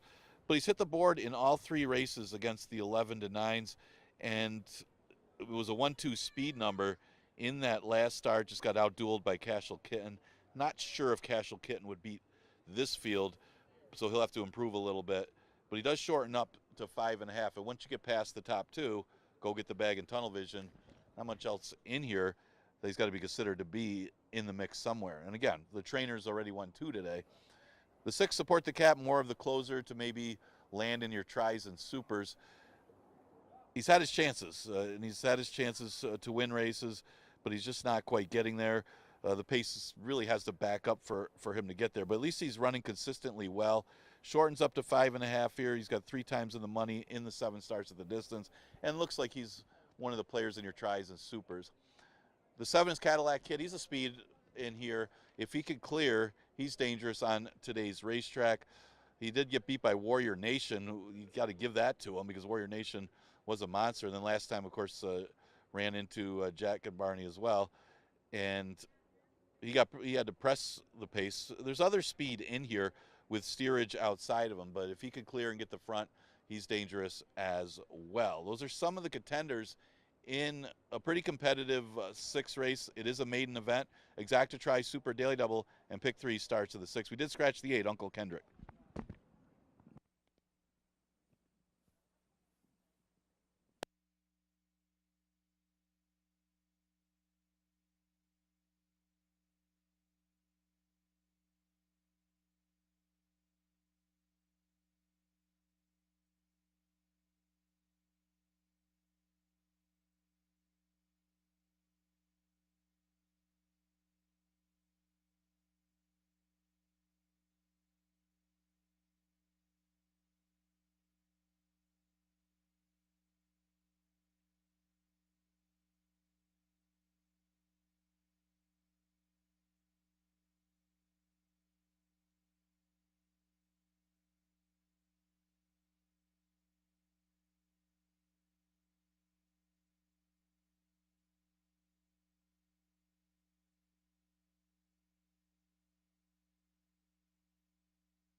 On the track for race 6, 3-year-olds and up, maiden special weight sprinting at 5.5 furlongs. Scratch number 8, Uncle Kendrick. Kevin Navarro, new jockey 1, Highgate. 7, the Cadillac Kid, 1 pound over. Here's the group, number 1, Highgate. Kevin Navarro picking up the mount, one of 2 debuters.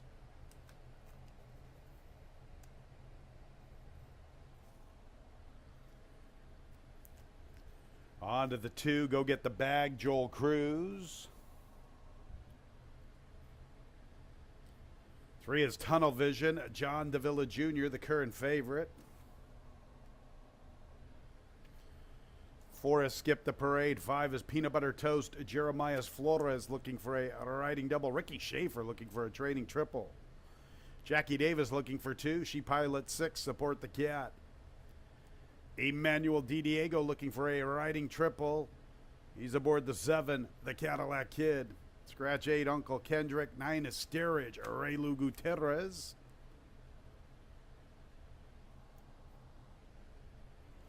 Skipping the Parade, number 4, Krog Patrick, Christian Navarro. That's the other debuter, 1 and 4 debuting. Field of 8 at the gate in a little more than 4 minutes. Nice maiden special weight race here. Our 6, starting our late pick 3. Couple of debuters, Highgate and Krog Patrick. Tunnel Vision right now the current favorite. Boy, we're going to try to get some value here. Try to wake up a price. Been tough to get anything with some price to it this afternoon. A lot of short-priced horses coming in. What about 7, the Cadillac Kid? Diego on fire here in 2023. Having one of his better seasons in quite some time. The pace he's on, he's going to eclipse his wins from last year pretty easily. Probably go by his 2022 total, or 2021 total as well. You know, the Cadillac Kid ran a good second to Pop Coyer. Pop Coyer has come back out of that maiden race and run back-to-back seconds against some pretty good ones. 10 Cent Town, who went to Saratoga and won. Jack and Bernie, who look good winning once again. That's a future up-and-comer. And the Cadillac Kid dueled with Jack and Bernie on the 24th of July. Did a lot of the dirty work. He was going at it with that eventual big-time winner. Got a little discouraged and backpedaled a bit, but he was still somewhat in competition for second at the 8th pole. I like these type of horses. The ones that battle with eventual runaway winners and end up a little bit behind some of their rivals. They often get overlooked. If he can shake away from Steerage up front, and maybe stable may go get the bag, maybe the Cadillac Kid's dangerous. Diego taking over, Oscar Gomez on the sidelines. Why not the Cadillac Kid at a good price? Be nice to get something of a nice price on this Monday card. 3, Tunnel Vision's the favorite. He comes out of that same race against Jack and Bernie. He picked up all the pieces, and he was able to come on nicely through the lane. Raylu Gutierrez was the jockey that day, but John Davila Jr. was scheduled to be the jockey. Somehow had some trouble trying to get to the races that day. I believe he had some airplane issues, some travel accommodations didn't work out in his favor to get back to Finger Lakes for the 24th of July. But it should be noted, John was supposed to be the jockey, so it's not really a jockey change here. Tunnel Vision making his second start, has every right to go forward. He was the beaten favorite to Jack and Bernie. Fans are sticking with him. He's currently at 8-5. 6, Support the Cats, hoping that some pace really develops. He's a horse who's been improving his last 3 out of his 4 races with 2 seconds and a third. He had that distant 4th there behind Matt Doyle. Seems to do his best running in the final furlong, the final quarter of a mile, so he wants some pace to develop, and he could come running on. He's already hit the board on 5 of his 13 races. After that, I looked at the 2, Go Get the Bag. Perhaps some inside speed from this guy. Is he quicker than his stablemate? I'm not sure. We'll find out here. He's currently at a 9-2. Tunnel Vision, he's the favorite here to start our late pick 3. Going to try to go with a spring upset here with the Cadillac Kid on the outside, the 7 horse, my top pick.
1 minute, post time in a minute.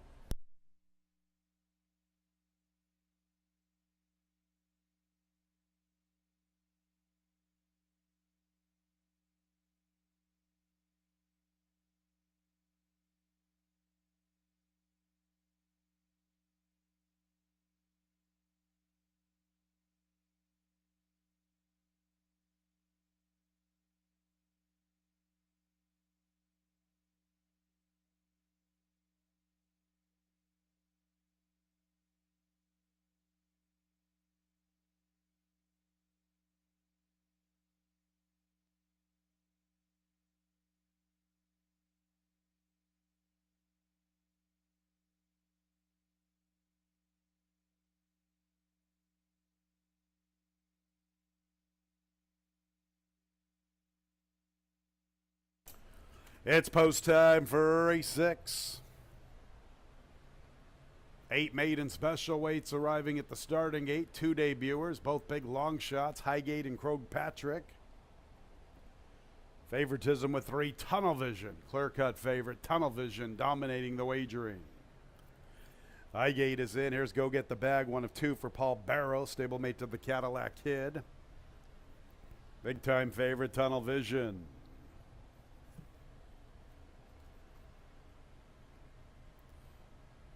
The other debuter, Krogh-Patrick. Peanut Butter Toast, Ricky Schaefer with the hot hand looking for a trading triple.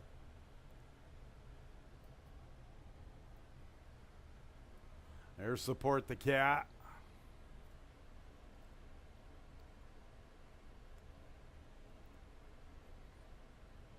The Cadillac Kid and Emmanuel Di Diego. Di Diego looking for 3 on the Monday card. And Ray Lou Gutierrez and Sterridge will be the last of 8 to the far outside.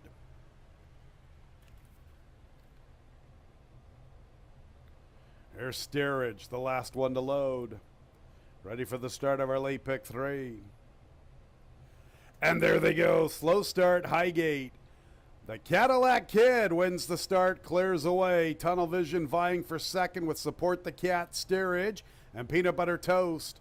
Go Get the Bag is currently in the 6th position, and he's a little less than 5 lengths from his stablemate. Almost 5.5 or so to Krogh-Patrick and Highgate. So the Cadillac Kid is the quickest.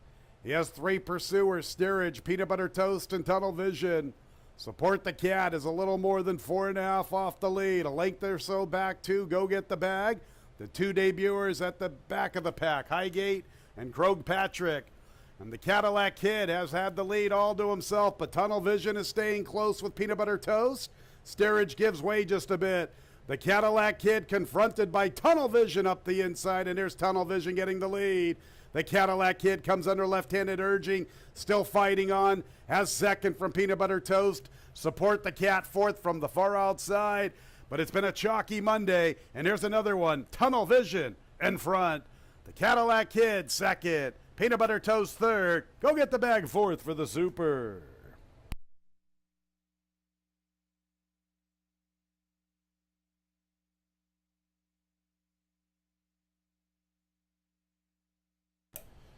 One minute 6 and 52 100ths. Good looking victory. Number 3, a Tunnel Vision as the clear cut favorite. Second place 7, the Cadillac Kid. Third place 5, Peanut Butter Toast. And we need a photo for 4th. Make sure to hold all tickets until results have been declared official.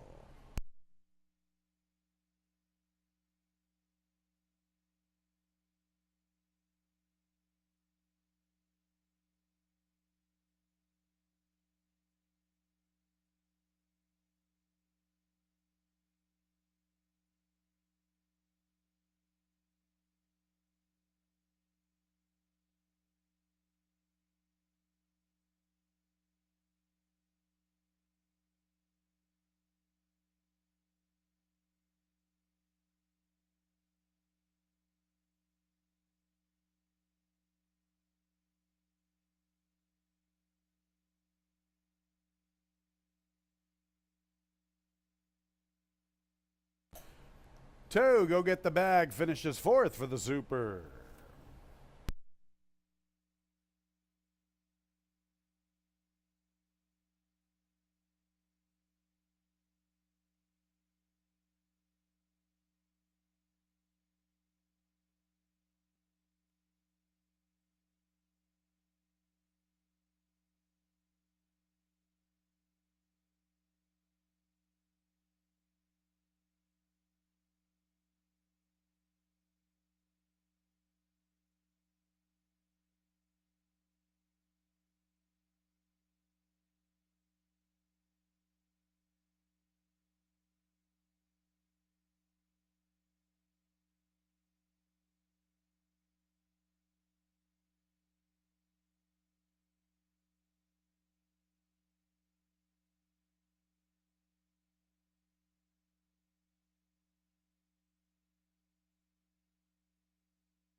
Race 6 is official. Entering the winner's circle, number 3, Tunnel Vision. 3-year-old Chestnut Colt by Mineshaft out of the dam RY Squadron. Owned by Roddy Valente. Winning trainer Chris Engelhart. Winning jockey, the Finger Lakes Hall of Famer, John Davila Jr. Winner was bred in New York by Masters 2013 LLC.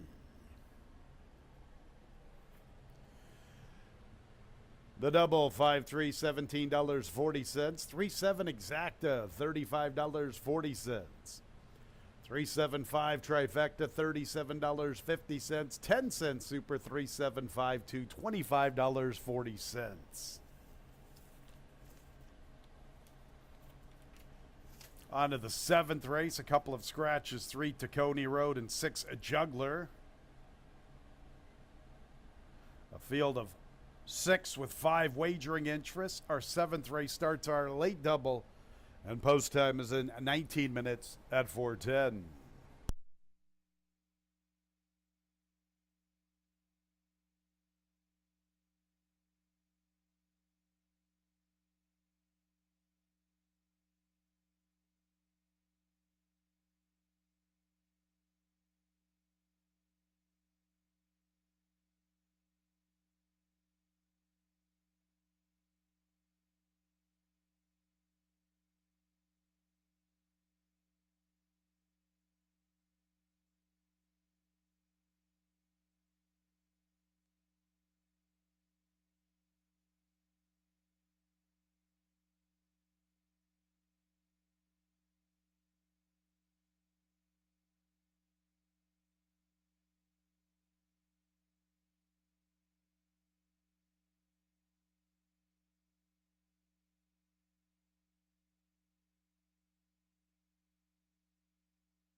Get ready for race number 7. Good looking performance from Tunnel Vision.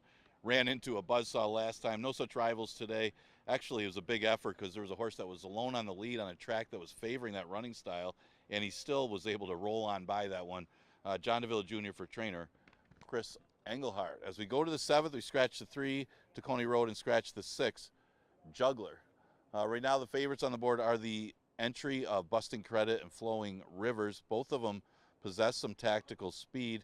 Would expect Busting Credit to be the one to most likely go to the front end here, but both of them do have that tactical speed. But it all depends on how fast He's Got the Jack is coming off the layoff outside to see what this pace flow is going to do, as Gold in the Hills also has some speed. I mean, there's some pace in here for 6 furlongs, but both parts of the entry have credentials coming off some decent performances that they could win here. Again, and the other part of it is they're both 4-year-olds running against 3 3-year-olds, and then God Bless America, the other 4-year-old. And that could matter in a race like this one. And Flowing Rivers, you look at the 1A, he's only had one start over the track, and it was really an impressive performance considering that the horse had been off for as long as he had. If he can repeat that effort, he could be tough in here. And he also has good early speed, and maybe they decide to put him on the lead. So both of them have tactical speed. Both of them are running well, and you get 2 for the price of 1. Right now they're at odds of 4 to 5. Mentioned He's Got the Jack. He's Got the Jack ran a good second behind Gold in the Hills, who's in this race, his first career start. Followed it up with a gate-to-wire victory in the slop. And it was against a decent field. The horse that was second came back to win. Shorts in the Winner was in that race.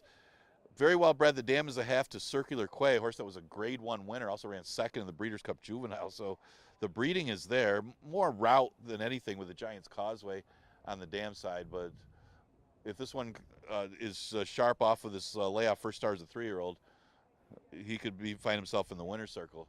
He's right now at odds of 5 to 2. Second choice on the board after the entry at odds of 3 to 4. The 5 is Shorts in the Winner.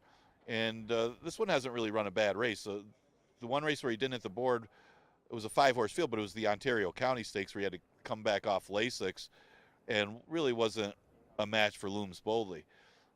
Got a nice inside trip last time at 14 to 1, but he still ran well to hit the board against a decent field. Kind of with the track a little bit that race. Not so much today, but there is some pace in here that if he could stay within range, he could have some impact and be in the numbers. 7th race, Exacta Try, Super and Daily Double offered. We do scratch the 3, Tacony Road, and the 6, Juggler.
Seventh race, 6 furlongs the distance, 3-year-olds and up, allowance conditions, now winners of 2 races, couple of scratches, 3 and 6 to Coney Road and Juggler. A field of 6 with 5 wagering interests. First leg of our late double, post time in about 4 minutes.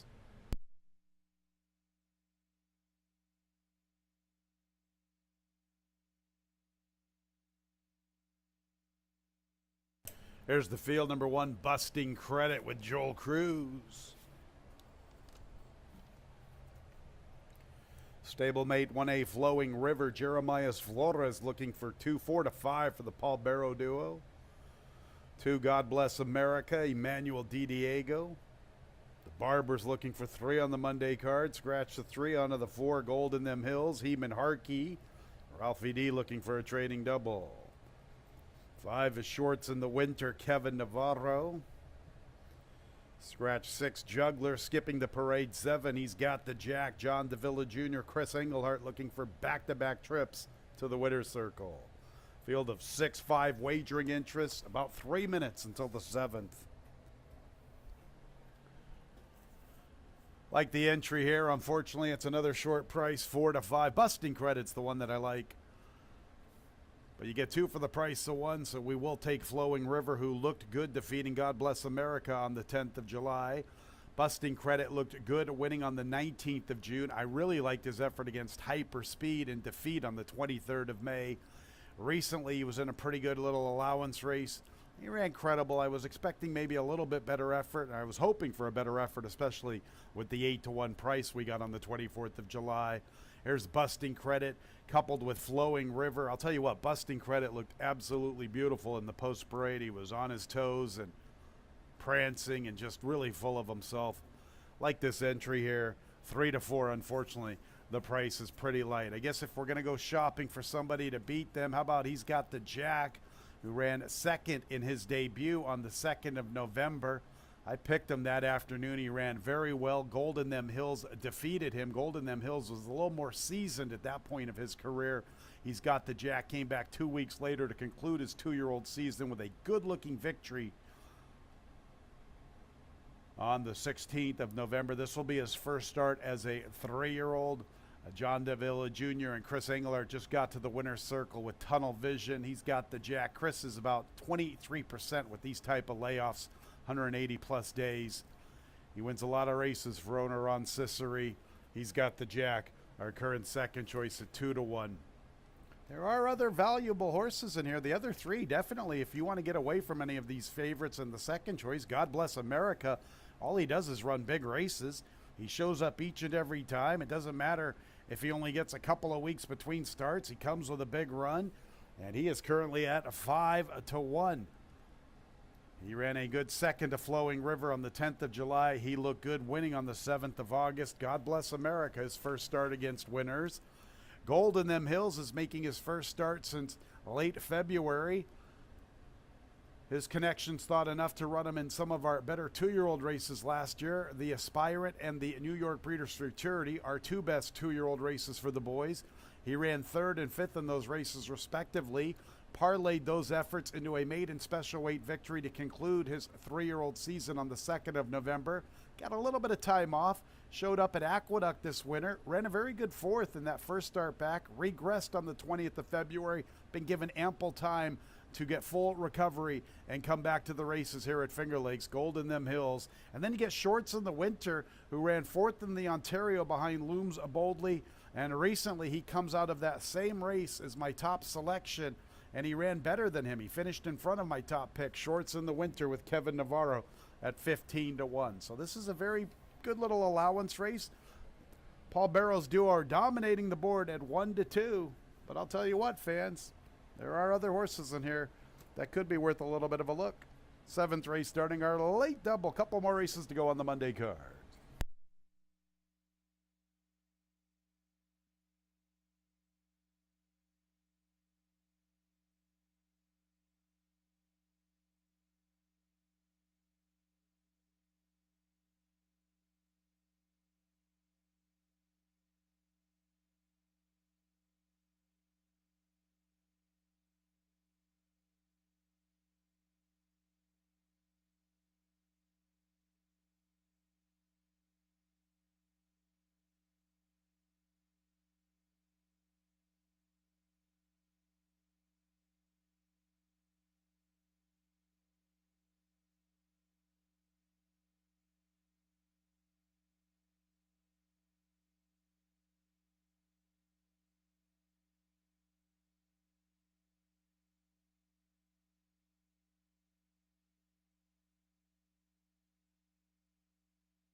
About a minute until post time.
It's post time for the 7th race. The horses are just arriving at the starting gate. Paul Barrow has the favorites, the favorite entry, Busting Credit and Flowing River. He's got the Jack as the second choice for his first start as a 3-year-old. A field of 6 with 5 wagering interests.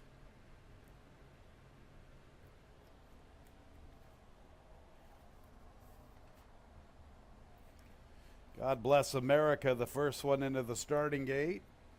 His first test against winners. There's Gold in Them Hills. Paul Barrow's powerful entry, Busting Credit and Flowing River. Shorts in the Winter in the starting gate between the Paul Barrow trainees. So a couple more to load. Flowing River and the 3-year-old comebacker, he's got the Jack.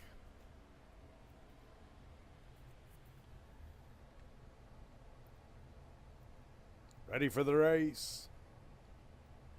And there they go. Busting Credit, and he's got the Jack. He's got the Jack quickly into Striders. Flowing River also showing pace. Gold in Them Hills wants to mix it up from the inside. Busting Credit's fourth outside of God Bless America. Shorts in the Winters at the back. Flowing River, and he's got the Jack. Better than a length to Gold in Them Hills. Up close to the action along the inside. 2.5 lengths or so to God Bless America. Another length to Busting Credit. Another 2 to Shorts in the Winter, picking up his stride along the inside. Flowing River has the lead at the 3/8 from He's Got the Jack. Gold in Them Hills is third from the outside. God Bless America. Shorts in the Winters closing nicely. He's got a little look along the inside as Flowing River had to deal with He's Got the Jack. Here comes along the inside Shorts in the Winter, and Busting Credit's following his move along the rail. Flowing River the leader. Flowing River has the lead from Gold in Them Hills. Busting Credit along the inside, far outside. God Bless America covering Shorts in the Winter. It's Flowing River. Flowing River's the leader past the 16th. God Bless America makes a move for second. Flowing River, another one for Jeremias Flores. God Bless America finishes second. Then Shorts in the Winter looked like he checked in third. Fourth and fifth involves Busting Credit and Gold in Them Hills.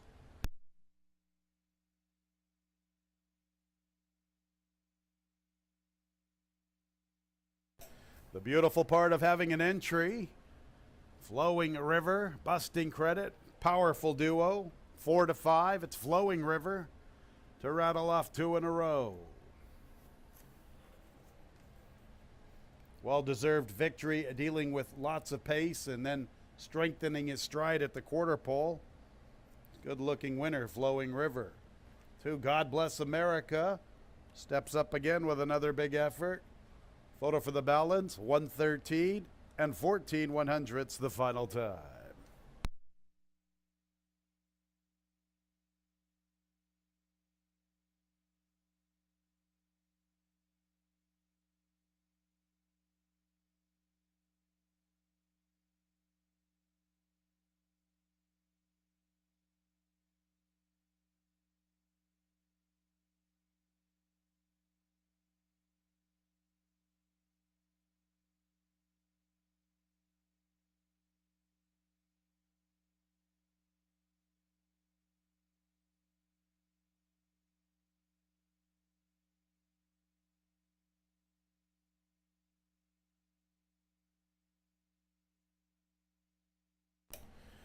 5 shorts in the winter checks in third. Fourth place 4 Gold in them Hills. 1A 254 top 4 finishers.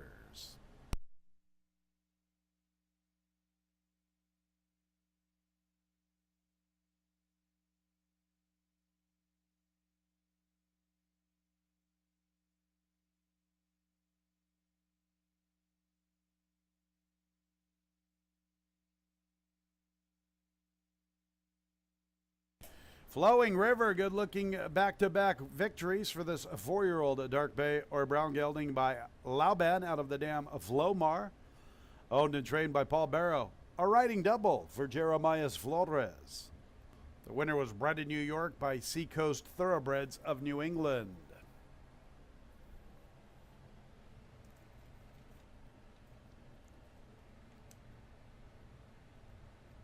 Seventh race is official.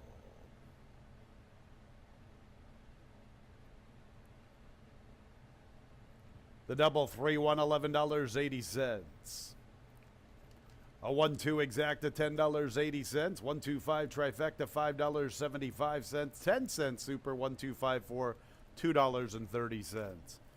One more race to go on the Monday card. Number 8, Roz, has an additional workout right here at Finger Lakes, 17th of August. Good racetrack that morning. 3/8, 37.40 seconds, breezing. Good size field of 10 to close our Monday card. The nightcap in about 22 minutes at 4:41.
getting ready to conclude this Monday card.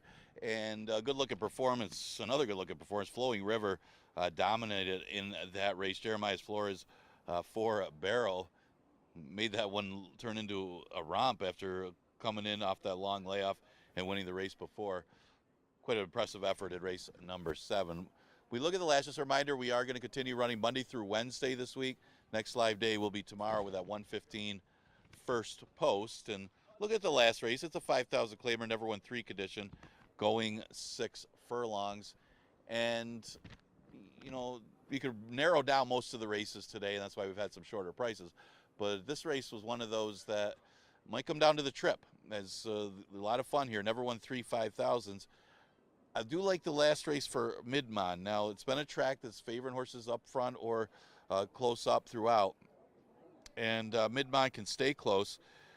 Last time going 5.5, he had to be close to that 47.5, but ran into Started with Stars, who would most likely beat this field. That one had been facing tougher in the past. The previous couple starts weren't that good for Midmont. One, he had a bad start in the slop, and the other race, well, he didn't fire at all going 6 furlongs. So if you could forgive the previous 2 and look at that last effort, man, she's got to be one of the players in here, and she's currently at 5-1. You're not going to get a horse that's 3-5 in this race. You could get a 4 or 5-1 value with these. So the one bad connection could be the inside speed of the race. You got to figure Roz with a better start would be the other one that has speed in here outside of her. But bad connection, she's very well bred, and I mean, she was life or death to get through the 2 lifetime condition. Was claimed that day, was in a little tough, but at least she flashed some speed before tiring, and she was up there for a while against the 11-9s before finally giving it up with the bug. So this will be the first time at 5,000 with the apprentice weight, and is the inside speed on a track that has been favoring that type of running style. So the 7-2 price is another one bad connection that you could consider in race number 8. The 8 horse is Roz. She looks like the other speed, and you could forgive the last effort. That was the first start at 5,000 for the new connections, as other than the waiver claim when she went 4.5 in her season debut. But it actually was not a bad effort overall, because she still finished 5th in that race after losing basically all chance at the start. So maybe a better start today for Roz puts her in the race. She'll be right out there with bad connection. Maybe could wear that one down, and she's a strong player too. She's one of them that are 5-1. Fabulous Moolah is the 10 horse. Man, this one came out of nowhere last time. I don't know if her running style is going to help her here, but it's not like the field is any tougher than the field that she beat in the 2 lifetime last time. So if they do back up, and they haven't backed up much today, but if they do back up, look for the Fabulous Moolah, who finally on the turn back ran better last time. She might be more in the race this time after turning back and then staying at the 6 furlong distance again today. She's an obvious player off of a good number last time, and she's at odds of 4-1. So you got 9 minutes to post for the last race on the card. Exacta Try and Super offered in race number 8.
One more race to go on the Monday card. Fillies and Mares in the nightcap, a 6-furlong affair. Non-winners of 3 races. Claimers, 5,000 the level. 8 Roz has an additional workout 17th of August here at Finger Lakes. Good racetrack, 3/8, 37.40 seconds, breezing. Field of 10 in the nightcap. Here they are. Number 1, Bad Connection, Carlos Barbosa. She is the current favorite. On to the 2, Automated Teller, looking for 2 in a row, Michael Davila Jr. Number 3 is One Flashy Girl, Christian Navarro.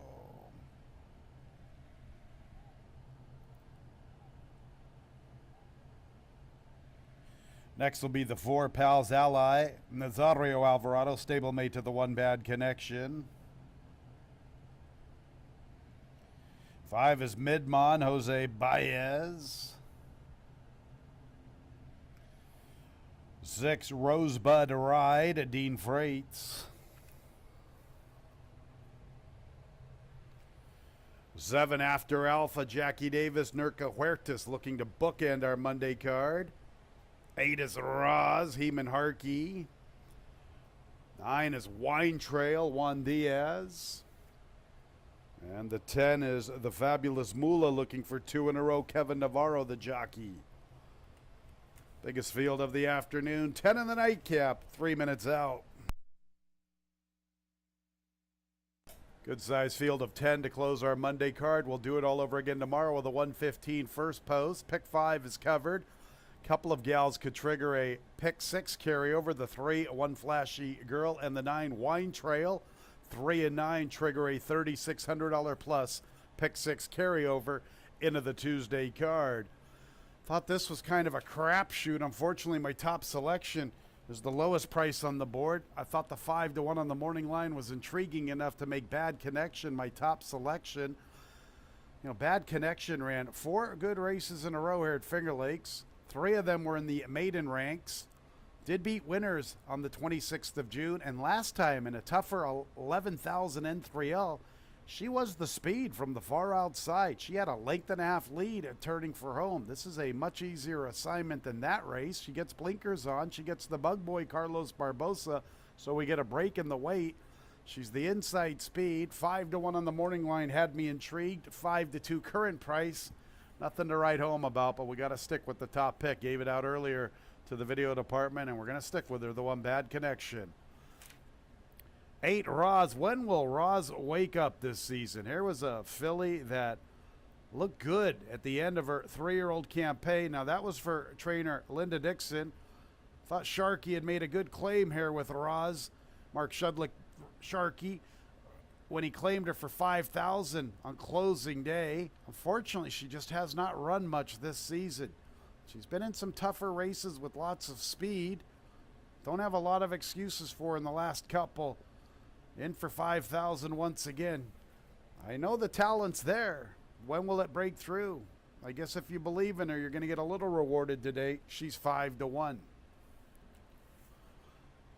The 10, the Fabulous Moolah, looked good winning on the 9th of August. She's coming back quick. She's hoping that they go quick early. She could get some pace. Obviously, Bad Connection. After Alpha likes to be forwardly positioned. Roz, I think, wants to be part of the pace. If they go crazy early, the Fabulous Moolah could make it 2 in a row. She's 5-2. Another light price. Geez, can we get some value anywhere? The 5, Midmon. She's 5-1. Maybe get some value with Midmon. Just ran second to Started with Stars. Started with Stars is better than $5,000. And Midmon ran a big race in defeat. Now, granted, the flow was a little soft, but if they go quick here, maybe she sits a mid-pack field, a mid-pack type of run, and come closing through the final quarter of a mile. Midmon at 6-1. Maybe she's the one out of my top 4 that's offering us some value. 1, 8, 10, 5 in the nightcap. One more race to go. Good size field of 10. Couple of minutes out.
The fillies and mares are approaching the starting gate.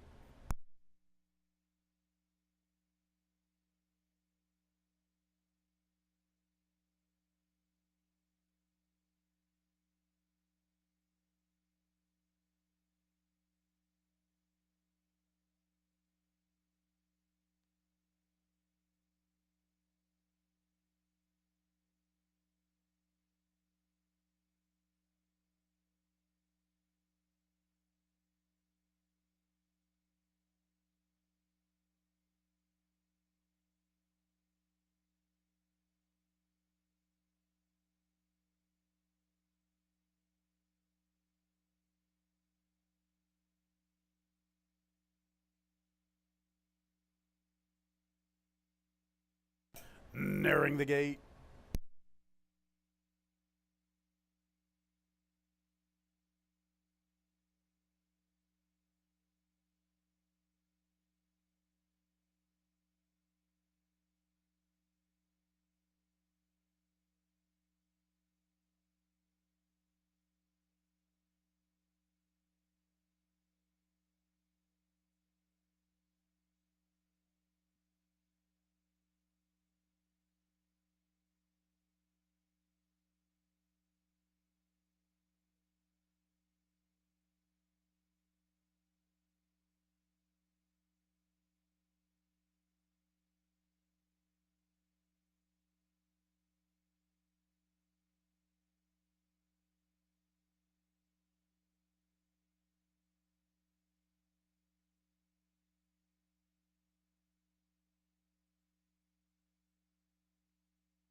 It's post time for the Monday Night Cap.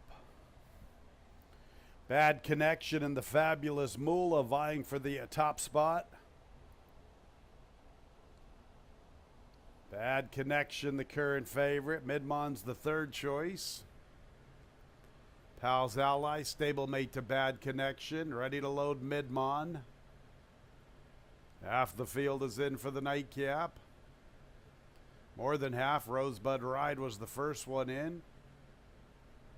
There's After Alpha.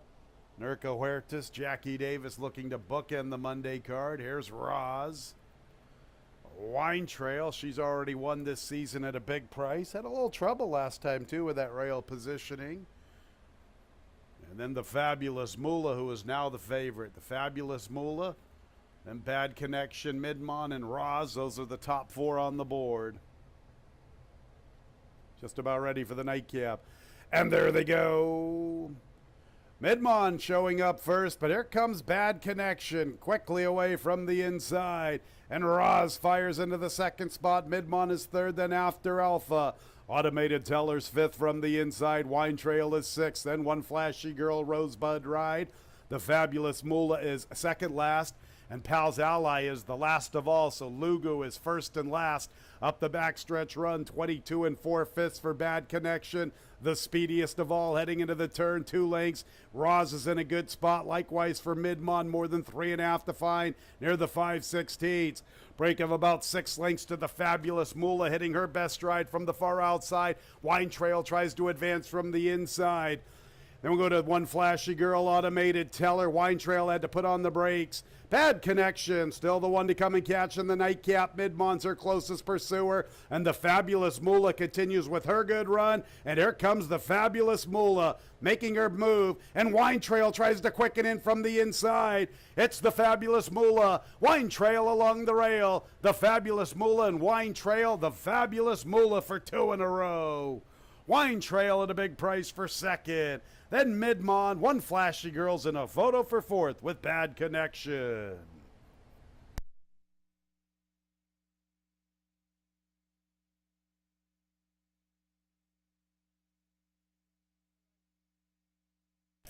All right, fans, inquiry signs coming up on the board. Stewards want to see what happened in the nightcap. 114 and 74 100ths. The Fabulous Moolah. 2 in a row. Trouble trip on the 9 Wine Trail. What a shame for her at 48-1. Third place 5 Midmont. Photo for fourth. Once again, inquiry sign is up on the board. Make sure to hold all tickets.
Three, One Flashy Girl, fourth at a big price. So Wine Trail, second at a huge number. One Flashy Girl to complete the super at an even bigger number.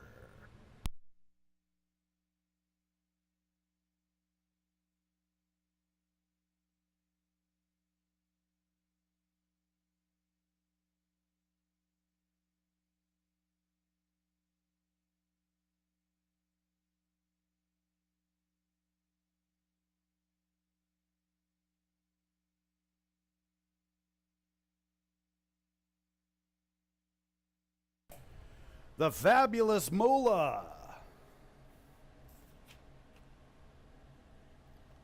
That's 2 in a row. 4-year-old.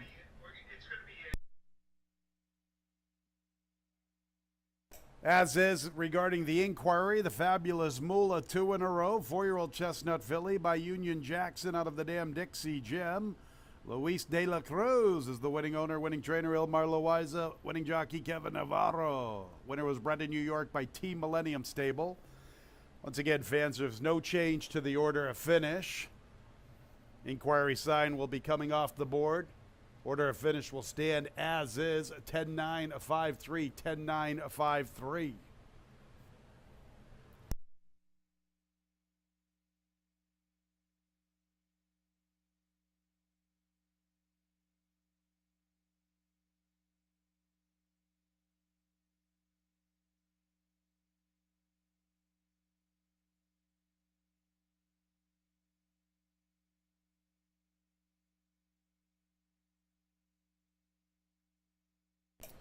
And the nightcap is official, 10-9-5-3, top 4 finishers. That late double, 110, $13. 10-9 exacta, $167. 10-9-5 a trifecta, $158.50. There's the payer of the day, that 10-cent super with those bombs, second and fourth, $1,177.25. Pretty chalky a Monday card. Our late pick 3, $8.35. The late pick 4 is worth $28.87. Our Monday pick 5, $87.87. All 6 in the pick 6, $227, and 5 out of 6, $5.90. That's it for the Monday card. We'll do it all over again tomorrow, 1:15 first post. Sure hope you had a great day of racing when leaving the track. Please drive very carefully.